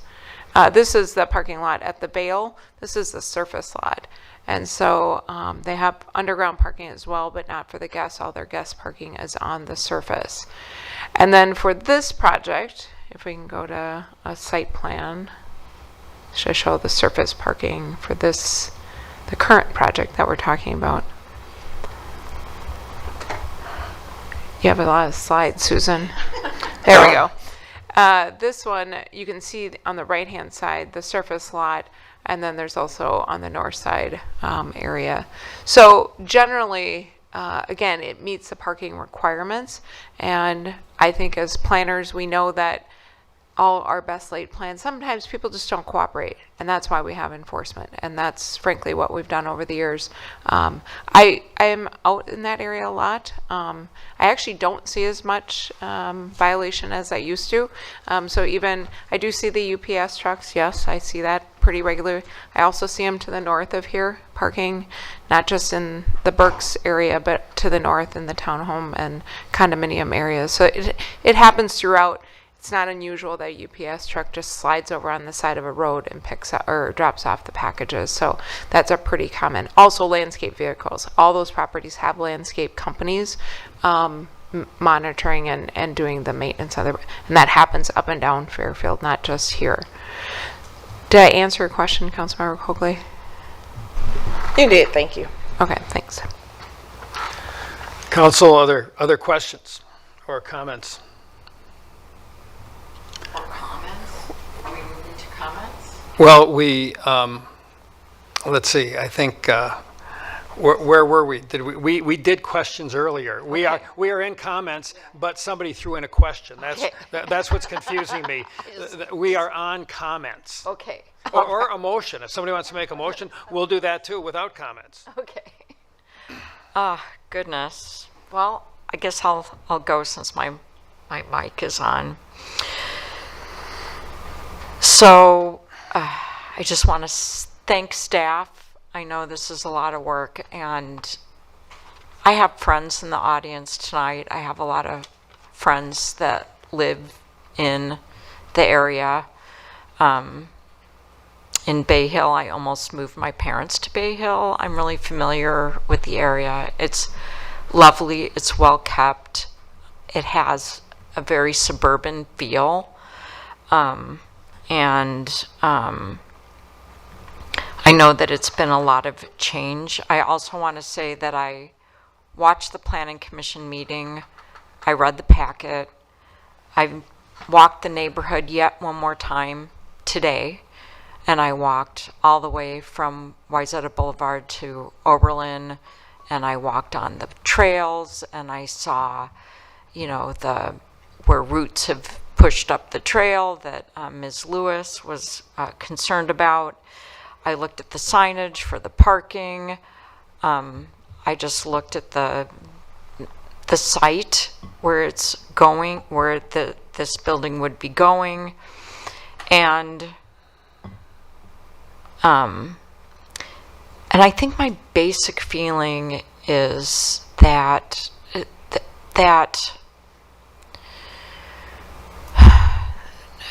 I think that everyone has the feeling that we knew that this whole intersection was going to be developed, and there might have been a way to do it in a more holistic manner instead of piecemeal, that it might have had a more cohesive design where parking was, well planned for and left no room for doubt about overflow parking. Unfortunately, that ship has sailed, and as a city council member, I have to do what's best for the entire city while taking into consideration the concerns and needs and desires of a neighborhood. That neighborhood now has new neighbors who have slightly different perception of the neighborhood than the neighbors that have lived there for longer, and demonstrated why we need more affordable housing. And the thing about affordable housing, I say it over and over, there is no such thing as new construction affordable housing. And it is the market rate apartments and the assistance from the city that enables the affordable housing. So we need a certain number of units to support the affordable units. And I have people in my life that I love that are disabled, that are living with me, that need a place to live, and there really aren't enough places to live. And I think the thing that that I think of every day is that any one of us, if we lived in that neighborhood as someone who lived in the townhomes and has lived through the construction for years on end, all of us would be enraged. So it allowed people that needed a beautiful place to live to move into a beautiful place. I just really wish, and I'm just putting it out there because I think it needs to be said, so that if a similar situation comes up, the developer does better, we do better, and we kind of insist on, let's rip off the Band-Aid and just deal with this, and develop it in a way that it is not 6 years of constant construction, because it is very disruptive to people's lives. and it's very hard to live through. So I have a tremendous amount of compassion and empathy for the neighbors that have lived there, especially the ones that have lived there for decades. And I think Doran does make a beautiful product. I would say that out of the 3 buildings that have been proposed, this is the least inspired. I don't want to offend the architect. The only thing that gives that building interest is the color difference to break up the mass. And I remember being a little cranky when the Burke was built, because there's an overhang on the edge of the Burke, and it was kind of sweeping and very elegant, and for various reasons they made it smaller, and they also had they did change the windows, and it had a very rhythmic look in the original proposal that is no longer there. It served a purpose. They're better windows for the people that live there, but architecturally it wasn't as beautiful. And so I just want to challenge the architect, because the very first comment had to do with sort of the quality of the building. I'm sure this is very quality construction, but it's somewhat uninspired. And the other things that I do notice about this building is what the developer commented on, which is it's a vast improvement, actually, in many ways over the townhome proposal, because they're building up, not out, and it does preserve more green space. And when you look at the renderings on the screen, it's a dramatic change. Now, do I wish it was more? I do. Is it possible to make it more on this very constricted space that's just over an acre? I don't think so. It does improve the wetland setback, and it does conform to the setbacks along Fairfield Road with the other. And so it's those kinds of things that it's an improvement in some ways over what exists. So existing, it's a 15-foot improvement over the wetland setback, and I'm just doing that from memory. So there are things about that I really like. I like the affordable housing. I did have a question of, because have shared with us the wonderful community for folks with disabilities at the Burke, and I don't know if the Vale is including that kind of community, and if Marsh Run 3 will also include it, but it's such a wonderful idea, and it's so incredibly needed. It's not just a question of affordable housing, but affordable housing to give people with disabilities a chance to live with dignity and independence. It's really pretty inspirational. I struggle with this a lot. I know how people feel, but I also feel that as a city, we have had a responsibility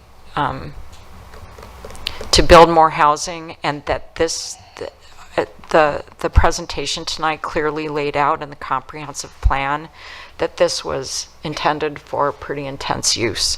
So I am leaning in favor of this proposal, and I'm sorry if I disappoint my friends. It's not easy, but I just wanted you to understand my reasoning. Councilor Shack. Thank you, Mayor. I appreciate the comments of Councilmember Calvert. She said a lot of things that resonate with me. I watched the planning. I received a lot of comments on this, and so I watched the planning commission meeting front to back, read the packet, read everything that came across my desk. So I want to assure everybody of that. I've got some wishes in life, and some of those things are like, I wish I was thinner, things that I wish I had more money, I also wish we would have never, ever, ever talked about parking on this property, because I think it set some perceptions, expectations. I certainly recognize it wasn't in the resolution, but I think we perceived it to be a temporary solution based on, I looked at the old packet and understand what was said at the meeting, and it's created some expectations, some behaviors, with the idea that maybe it was a Band-Aid that would be available for something to change. And unfortunately, I haven't really heard that anything's changed. I've heard there's not a problem, and I don't think there's a problem, but I do, I do live not far from here. It's on my commute to work, and I do see there is parking in that lot. And why, is I don't go in and check out the interior spaces to see if those are available. So we kind of can't prove that negative, and it's really a bummer that that's something that makes it hard to understand how these properties are operating together. So I would say that's really my number one struggle with this. I think, I will also tell the neighbors, in Ward 2 there is a lot of density. There is a lot of multifamily housing. And so, as the Ward 2 council member, I hear about a lot of parking issues. And usually the issues don't really relate to the buildings being underparked. It relates to how parking in apartments work. I think that there's, people who don't want to pay for a spot, and so their boyfriend or girlfriend is kind of winging it and trying to find places where they can park so that they don't have to register and they don't have to pay. I frankly think that's probably my number one parking conundrum in the part of Minnetonka that I represent. I don't know how we solve that necessarily through development. I think it would require market change in how leasing companies manage parking. I also am bummed out. I think there was a missed opportunity for a neighborhood meeting, and not because maybe it wouldn't have changed anything, but I think it would have given the neighbors the reassurance that they were being considered with this significant change. And so while I really appreciate Doran, I think they get it mostly right most of the time in how they partner with the city, and they do a lot of great things for the city. I think those were two, in hindsight, missed opportunities, along with what Councilmember Calvert said about, I don't remember.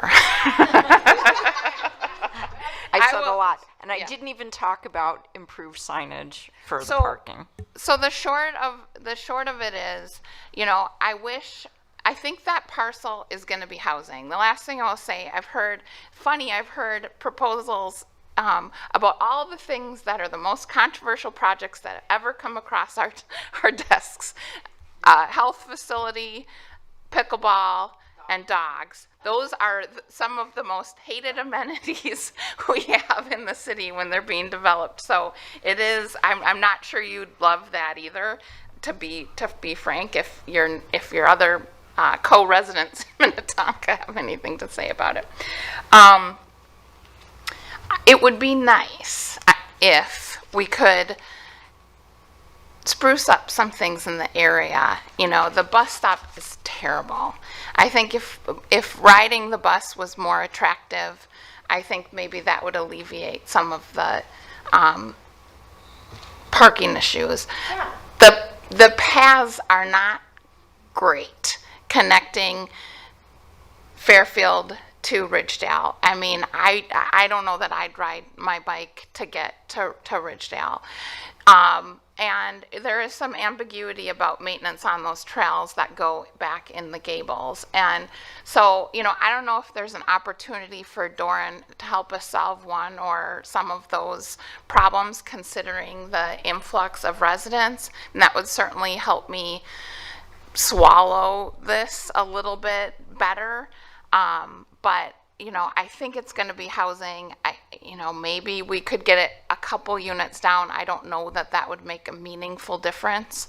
And so, I'm curious to hear how other people think about those things. Councilmember Wilburn.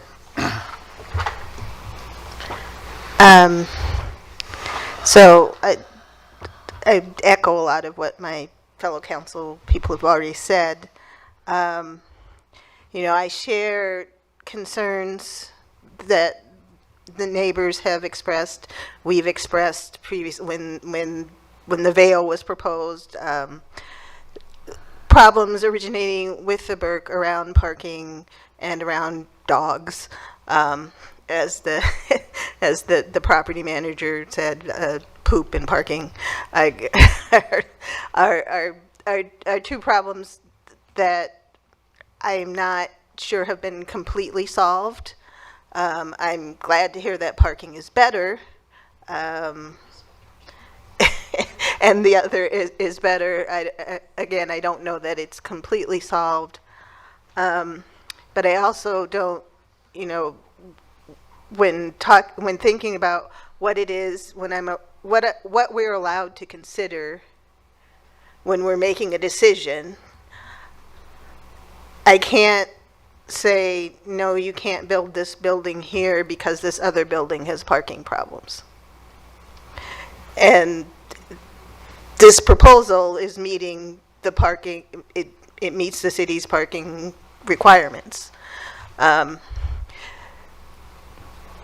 And, you know, as Councilmember Shack said, you know, the talk about using this building as parking, and maybe it wasn't a promise, but it sort of was interpreted as this would be available for parking. But again, there wasn't anything, there was no stipulation that said that this property can't be developed, that it has to stay parking. So that's, again, not a reason why we can say no, where I could say, no, you can't build this building because you have to use it as parking. And then finally, when it comes to the use, the city doesn't own this property. So there have been plenty of times where I've thought it would be really nice if this land was being used for purpose A instead of purpose B, which is before us. But we don't get to dictate that, you know, if it falls within the use, the approved use, then we don't get to say no for that reason because we prefer it to be something else. I'm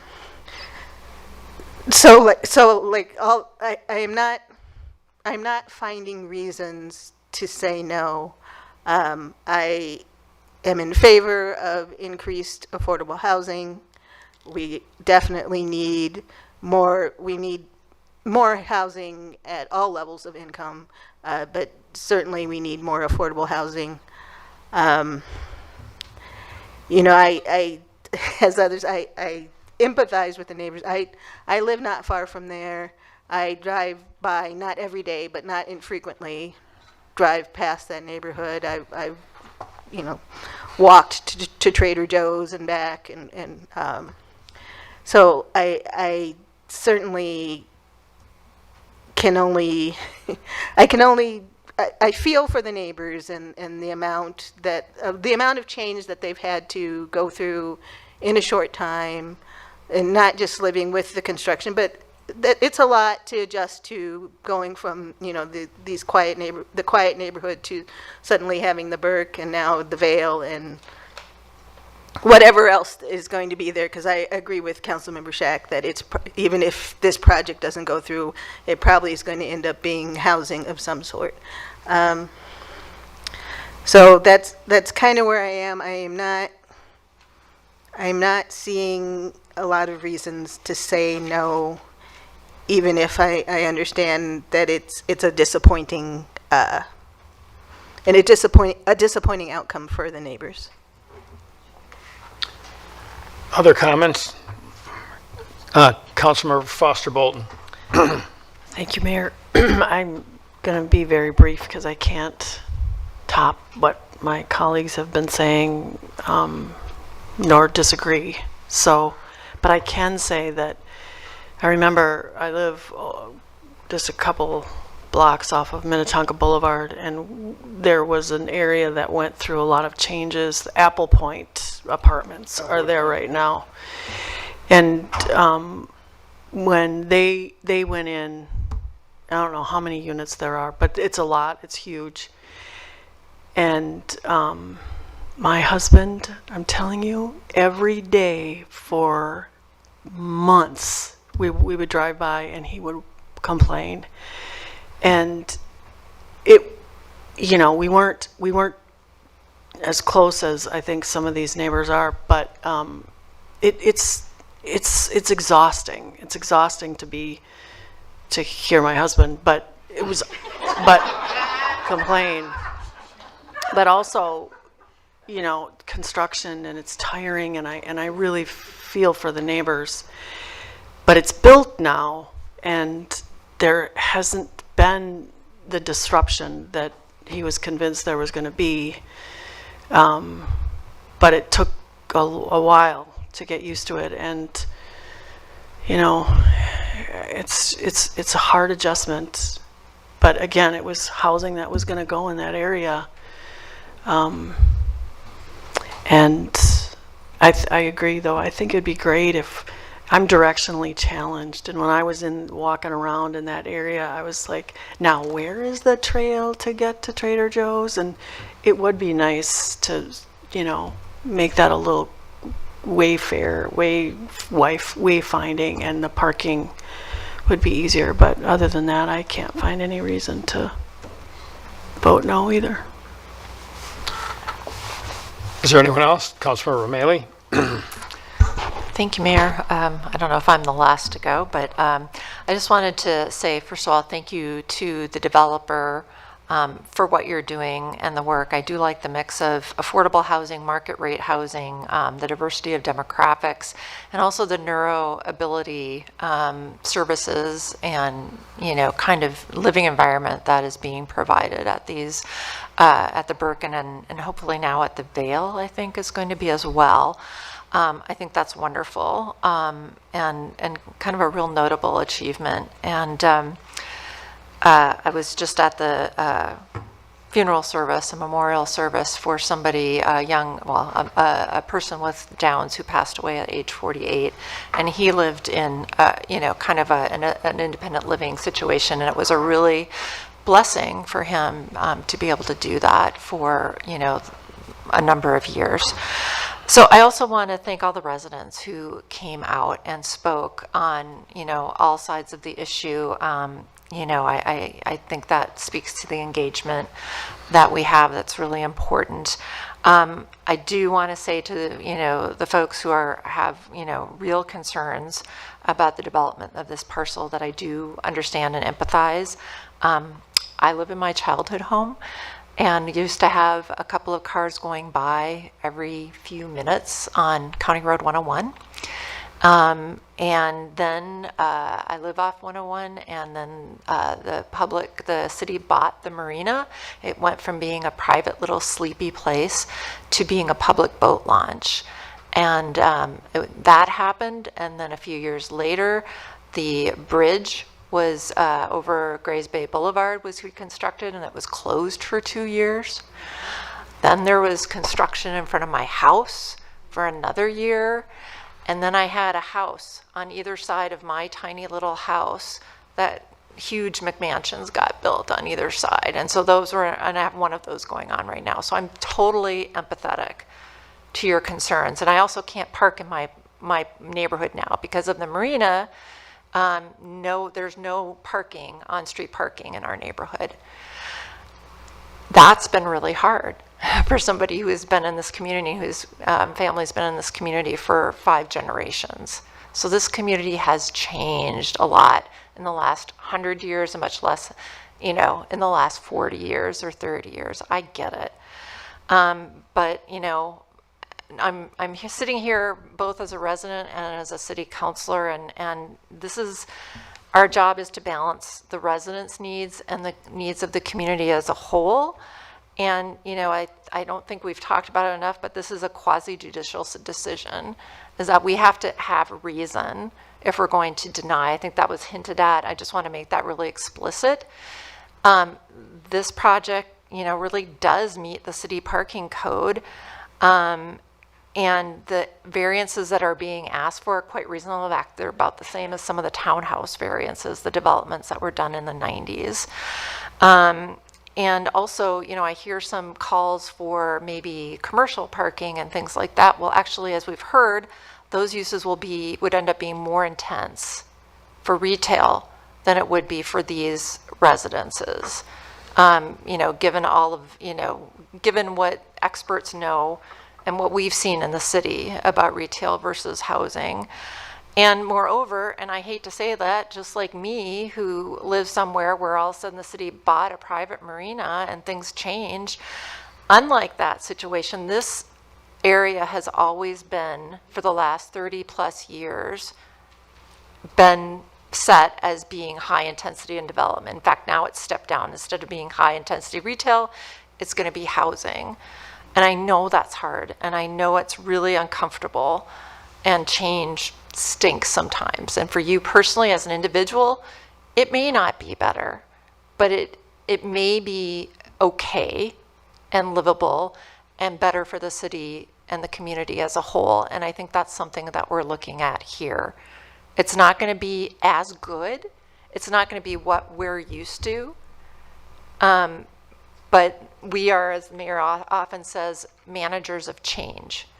And we're trying to do it the best way we can for the common good as well as for individual neighborhoods and residents. And I know that's really hard. It's been hard for me. And I know it's going to not been easy for all of you as well, dealing with, you know, 5 years of construction. So I would encourage people to, in terms of the parking, getting back to some of the nitty gritty, please do call. We as a city can't know that there's issues. I know it's not convenient. I had to call about construction vehicles today and call the police and city development. I've had to do that numerous times in the last week. It's not fun, but just get that on speed dial and start doing it if it's an issue. I would encourage you know, Ms. Brown and the management company to really be open to hearing about, you know, to making sure their vendors aren't parking on Fairfield when at all possible and doing that. I think if they were approached, you know, let's find a collaborative way to work together on these issues and solve them to make it the best situation possible.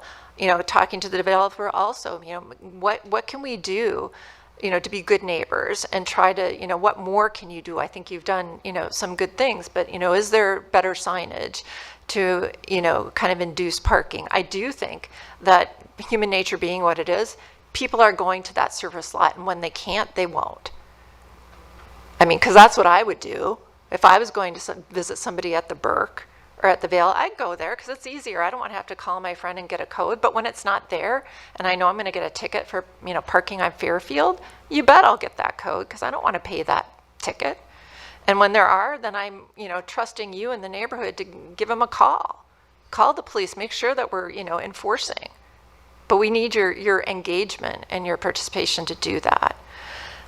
So my last thing is on a totally different issue, and it has something to do with the Planning Commission. I got I think it was Commissioner Minion who asked about a solar-ready roof.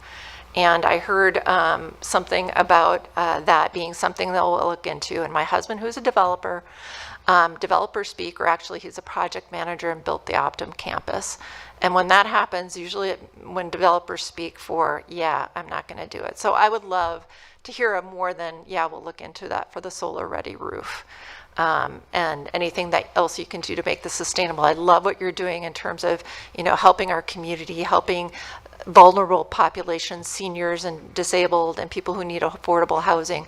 And I'd like you to see you, you know, kind of reach out and, you know, give a hug to the neighborhood, but also to the environment on this project.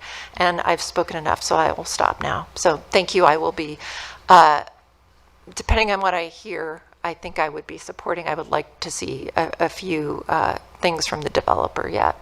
And I'm not sure if we do that by going forward and yes, or tabling and looking at some of those conditions. Thank you. I'll wait to hear what other comments come from the council. All right. I don't think there's anyone else, right? It's just me.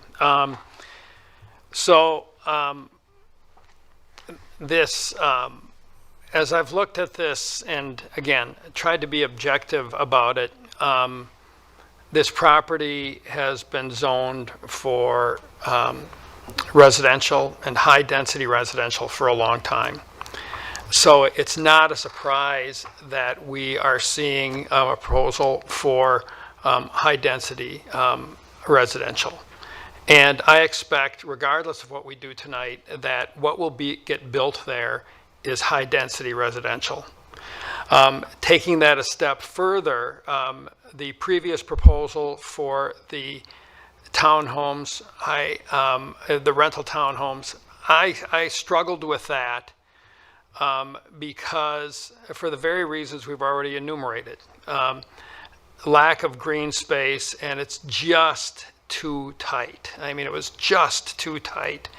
And so when I heard that a proposal for a 44-unit apartment building was coming forward in its place, I frankly was relieved, because while that's not the site is small and it's going to be high-density residential. I mean, that's just reality. It's not going to be anything else. I know we had an applicant a while back for a tire store. I don't think we want a tire store there. I think that the highest and best use of that property is for high-density residential. Unless some residents now want to team together and pay the carpenters to buy that land and turn it into pickleball courts, I just don't think that we're going to have anything but high-density residential.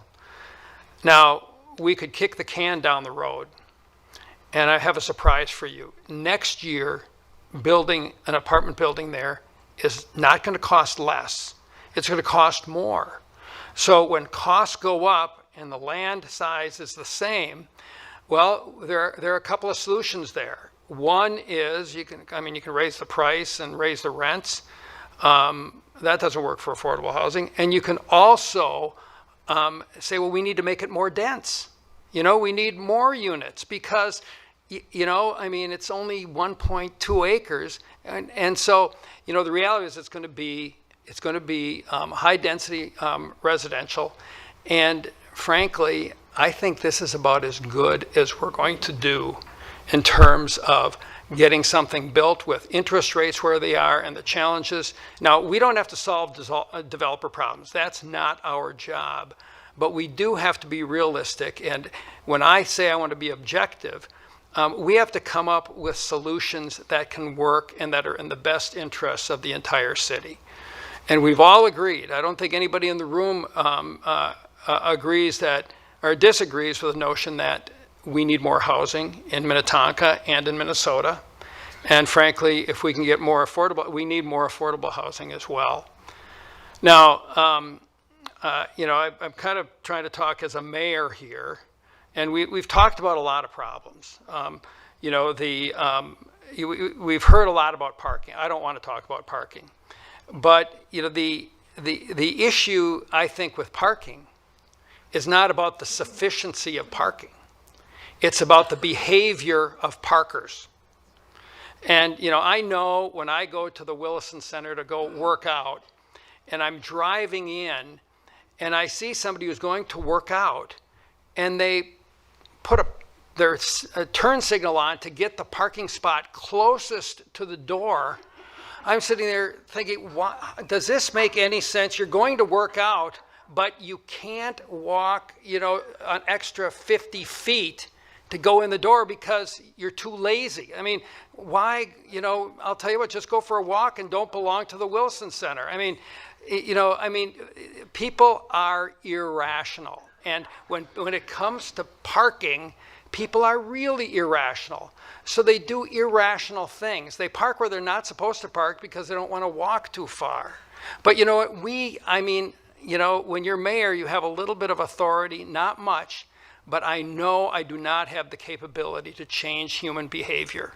So, let's not confuse human behavior for sufficiency of parking. I think there is sufficient parking there, but we don't have a sufficient number of rational people who are doing the parking.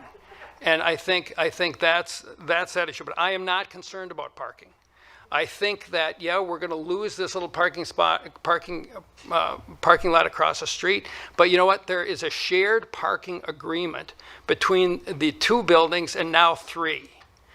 There will be places for people to park, but I can't tell you that they're going to park where they're supposed to park. I can't guarantee that. Now, one suggestion for the Burke is I would like the indoor guest parking to be a little bit more intuitively obvious, because I've gone to use it and I'm supposed to register and I haven't registered. I've gotten in there and I haven't registered. Shame on me. I would like the signage to be clearer so that I know how to use that indoor parking, because if I know how to use it, I'm inclined to use it. So that's an ask and a suggestion.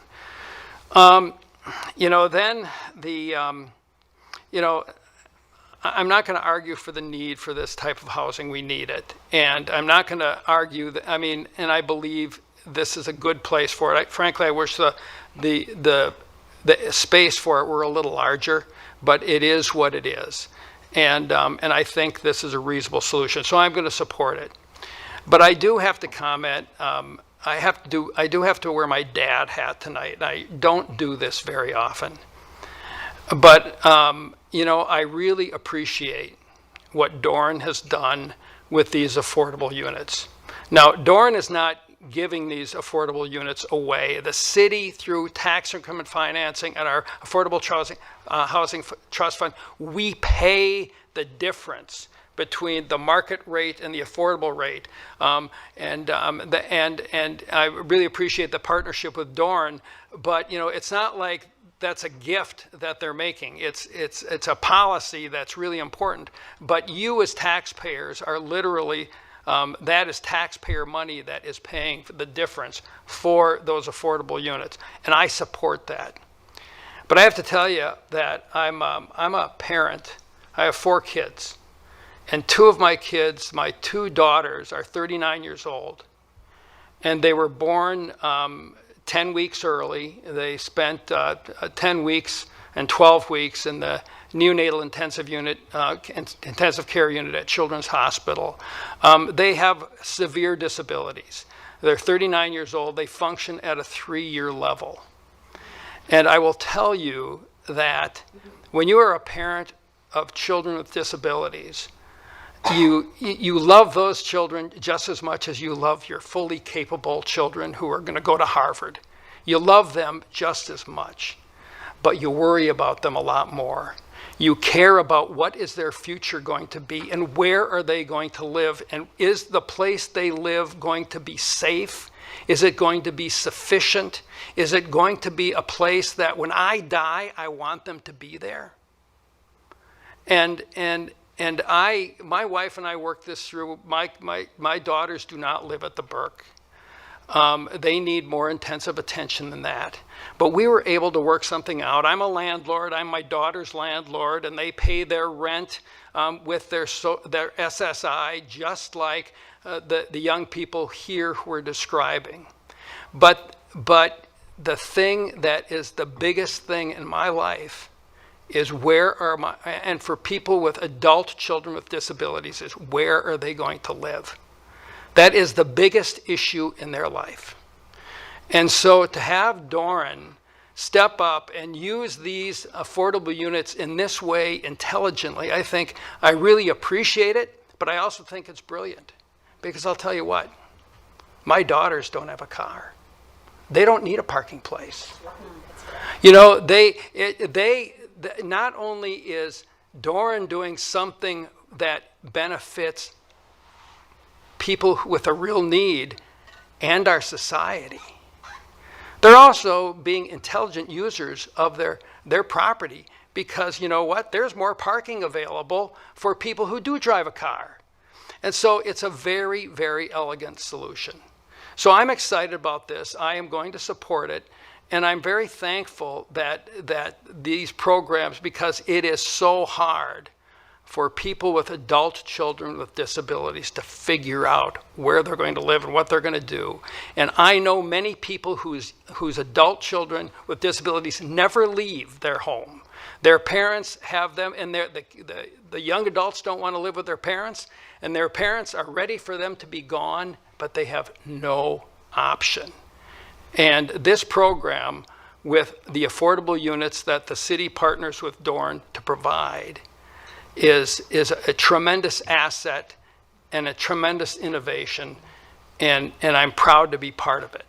So I'm sorry, that was personal, and I usually don't do that, but I think my story is relevant to the decision we're making tonight. So pardon me, thank you for indulging me. So with that, would somebody like to make a motion or a comment, anything further?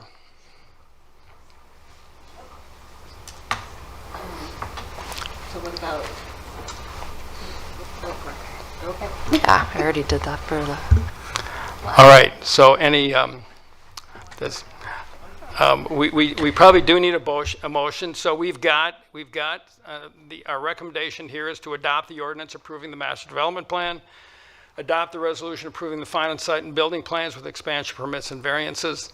That takes 5 votes. Other options are to table the matter or deny the proposal. Would anyone like to speak out in favor of any of those? Mayor? Yes. Sorry, that was me. That's right.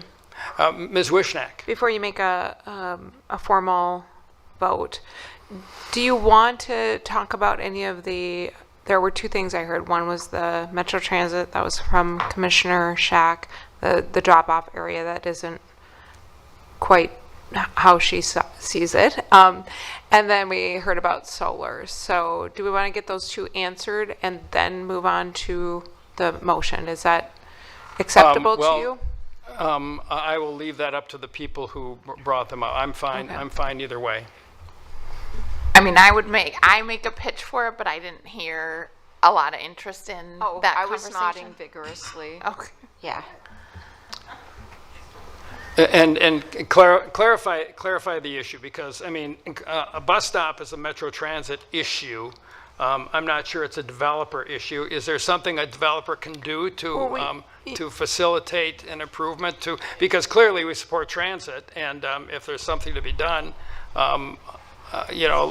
let's talk about that. But I need to understand it better. I think, Mayor, the only thing I would recommend to address Councilmember Shack is perhaps a condition that says the final site and building plans should include enhancement to the bus stop in that area, not a shelter, however, because that becomes more difficult to figure out long-term maintenance, that sort of thing, but maybe enhancement of the Metro Transit.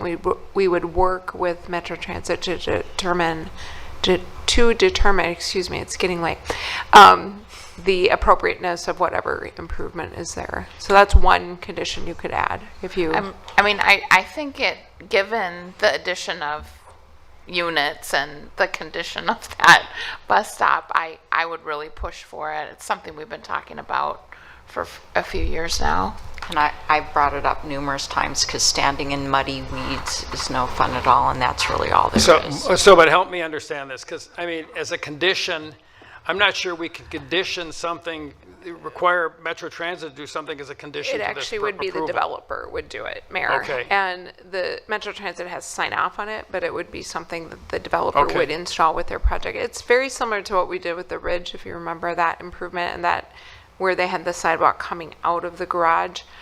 They do have a covered area there, but I wouldn't recommend that at this particular location. Okay, well, So perhaps an enhancement with sidewalk and a pad area for getting on and off the bus. Is that all right?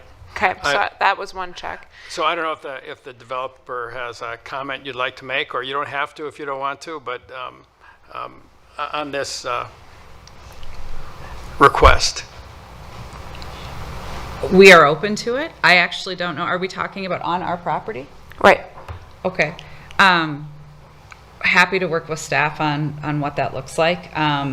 It's not anything that was really on our radar before this moment. So, right. I mean, we're open to it. We're willing to do it. I don't know what that means, but we're happy to work with staff. I understand the goal, which is let's not have people stand in weeds waiting for the bus. We fully support that. It probably would be as we evolve the overall landscape plan, it seems to make a lot of sense. So not a problem from our standpoint, but I don't All right. have anything to say about the specifics of a design. Well, it's a very fresh concept. All right, so that, and then Councilmember O'Malley, do you want to add Yeah. anything on the Well, we had brought this, the Planning Commission had actually brought this option or this item up, so I am wanting to follow up on that and to, I mean, for Commissioner Minion, I believe it was, you know, a strong suggestion, and I would just like to see, you know, if that's possible to do anything more than make it a suggestion, or if the developer is willing to come up here and talk about that, or if staff has any advice. Councilmember Wishnack? Or I mean, I keep doing that. That's twice tonight, Ms. Mayor. Wishnack, 3 strikes and I'm out. All right. If I do it again, If you do it again, okay. the meeting's over. That's right. All right, Ms. Wishnack, pardon me. Thank you, Mayor. And Councilmember Mealy, I think the conversation was about being solar ready on the roof. And so I just want to make sure, I agree the developer was a little unclear on that point at the hearing. So perhaps we can get clarity. Is it solar ready on the roof or not? If it's not, are you willing to do it? That would be the question. Ms. Merrick, if, one more time, and then you get to sit down and we'll try and get out of here. Sure. I have a similar response, and I appreciate the comment. Solar ready means making sure that the roof structure can take solar panels. It's not proposing at this point solar panels. Frankly, we're just not that far along in design. We don't have any problem if you'd like to make it a condition that the roof be solar ready, or that we explore, you know, solar power further with staff. Very good. All right. Excellent, thank you. Does, so those are what would be amendments to the, any motion we would make that of the 3 that we have there? Right. I would just add the language about the bus stop, which we already kind of have in the record from the minutes. Right. And then solar ready ready. is the expectation for the roof. All right. So the recommendation then becomes adopt the ordinance approving the master development plan. No change to that. Adopt the resolution approving the final site and building plans with expansion permits and variances, including the bus stop improvements and solar ready roof. Is that a reasonable? Okay. So if I throw that out there as a suggestion, if someone would like to make that motion, Councilmember Foster Bolton. I'll make that motion. Thank you. Is there a second? Councilmember Rameli. I'll second. All right, we've got a motion by Councilmember Foster Bolton and a second by Councilmember Rameli. Ms. Larson, please call roll. Foster Bolton. Yes. Shack. Yes. Wilburn. Yes. Calvert. Yes. Rameli. Yes. Coakley. Yes. Wearsum. Yes, motion carries. All right, so I think that was, well, that's not quite done because we do have an EDA meeting tonight. But item 16 is appointments or reappointments. We have none. Item 16 is adjournment. Councilmember Wilburn? I move adjournment. Is there a second? Councilmember Calvert? Second. All right, we've got a motion by Councilmember Wilburn and a second by Councilmember Calvert to adjourn. All in favor say aye. Aye. We are adjourned. All right, now we do have an EDA meeting, but what, you want to take a couple of, let's take 5 minutes before, yeah, yes. Are you walking?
I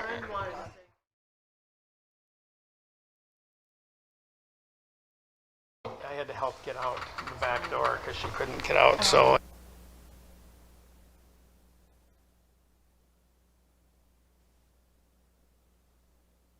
I'll survive. Okay, I gotta, come on.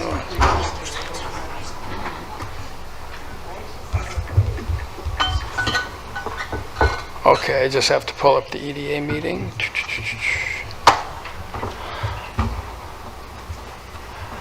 All right, we will continue. Oh, I guess we should have Mike back. It's okay, okay. All right, very good.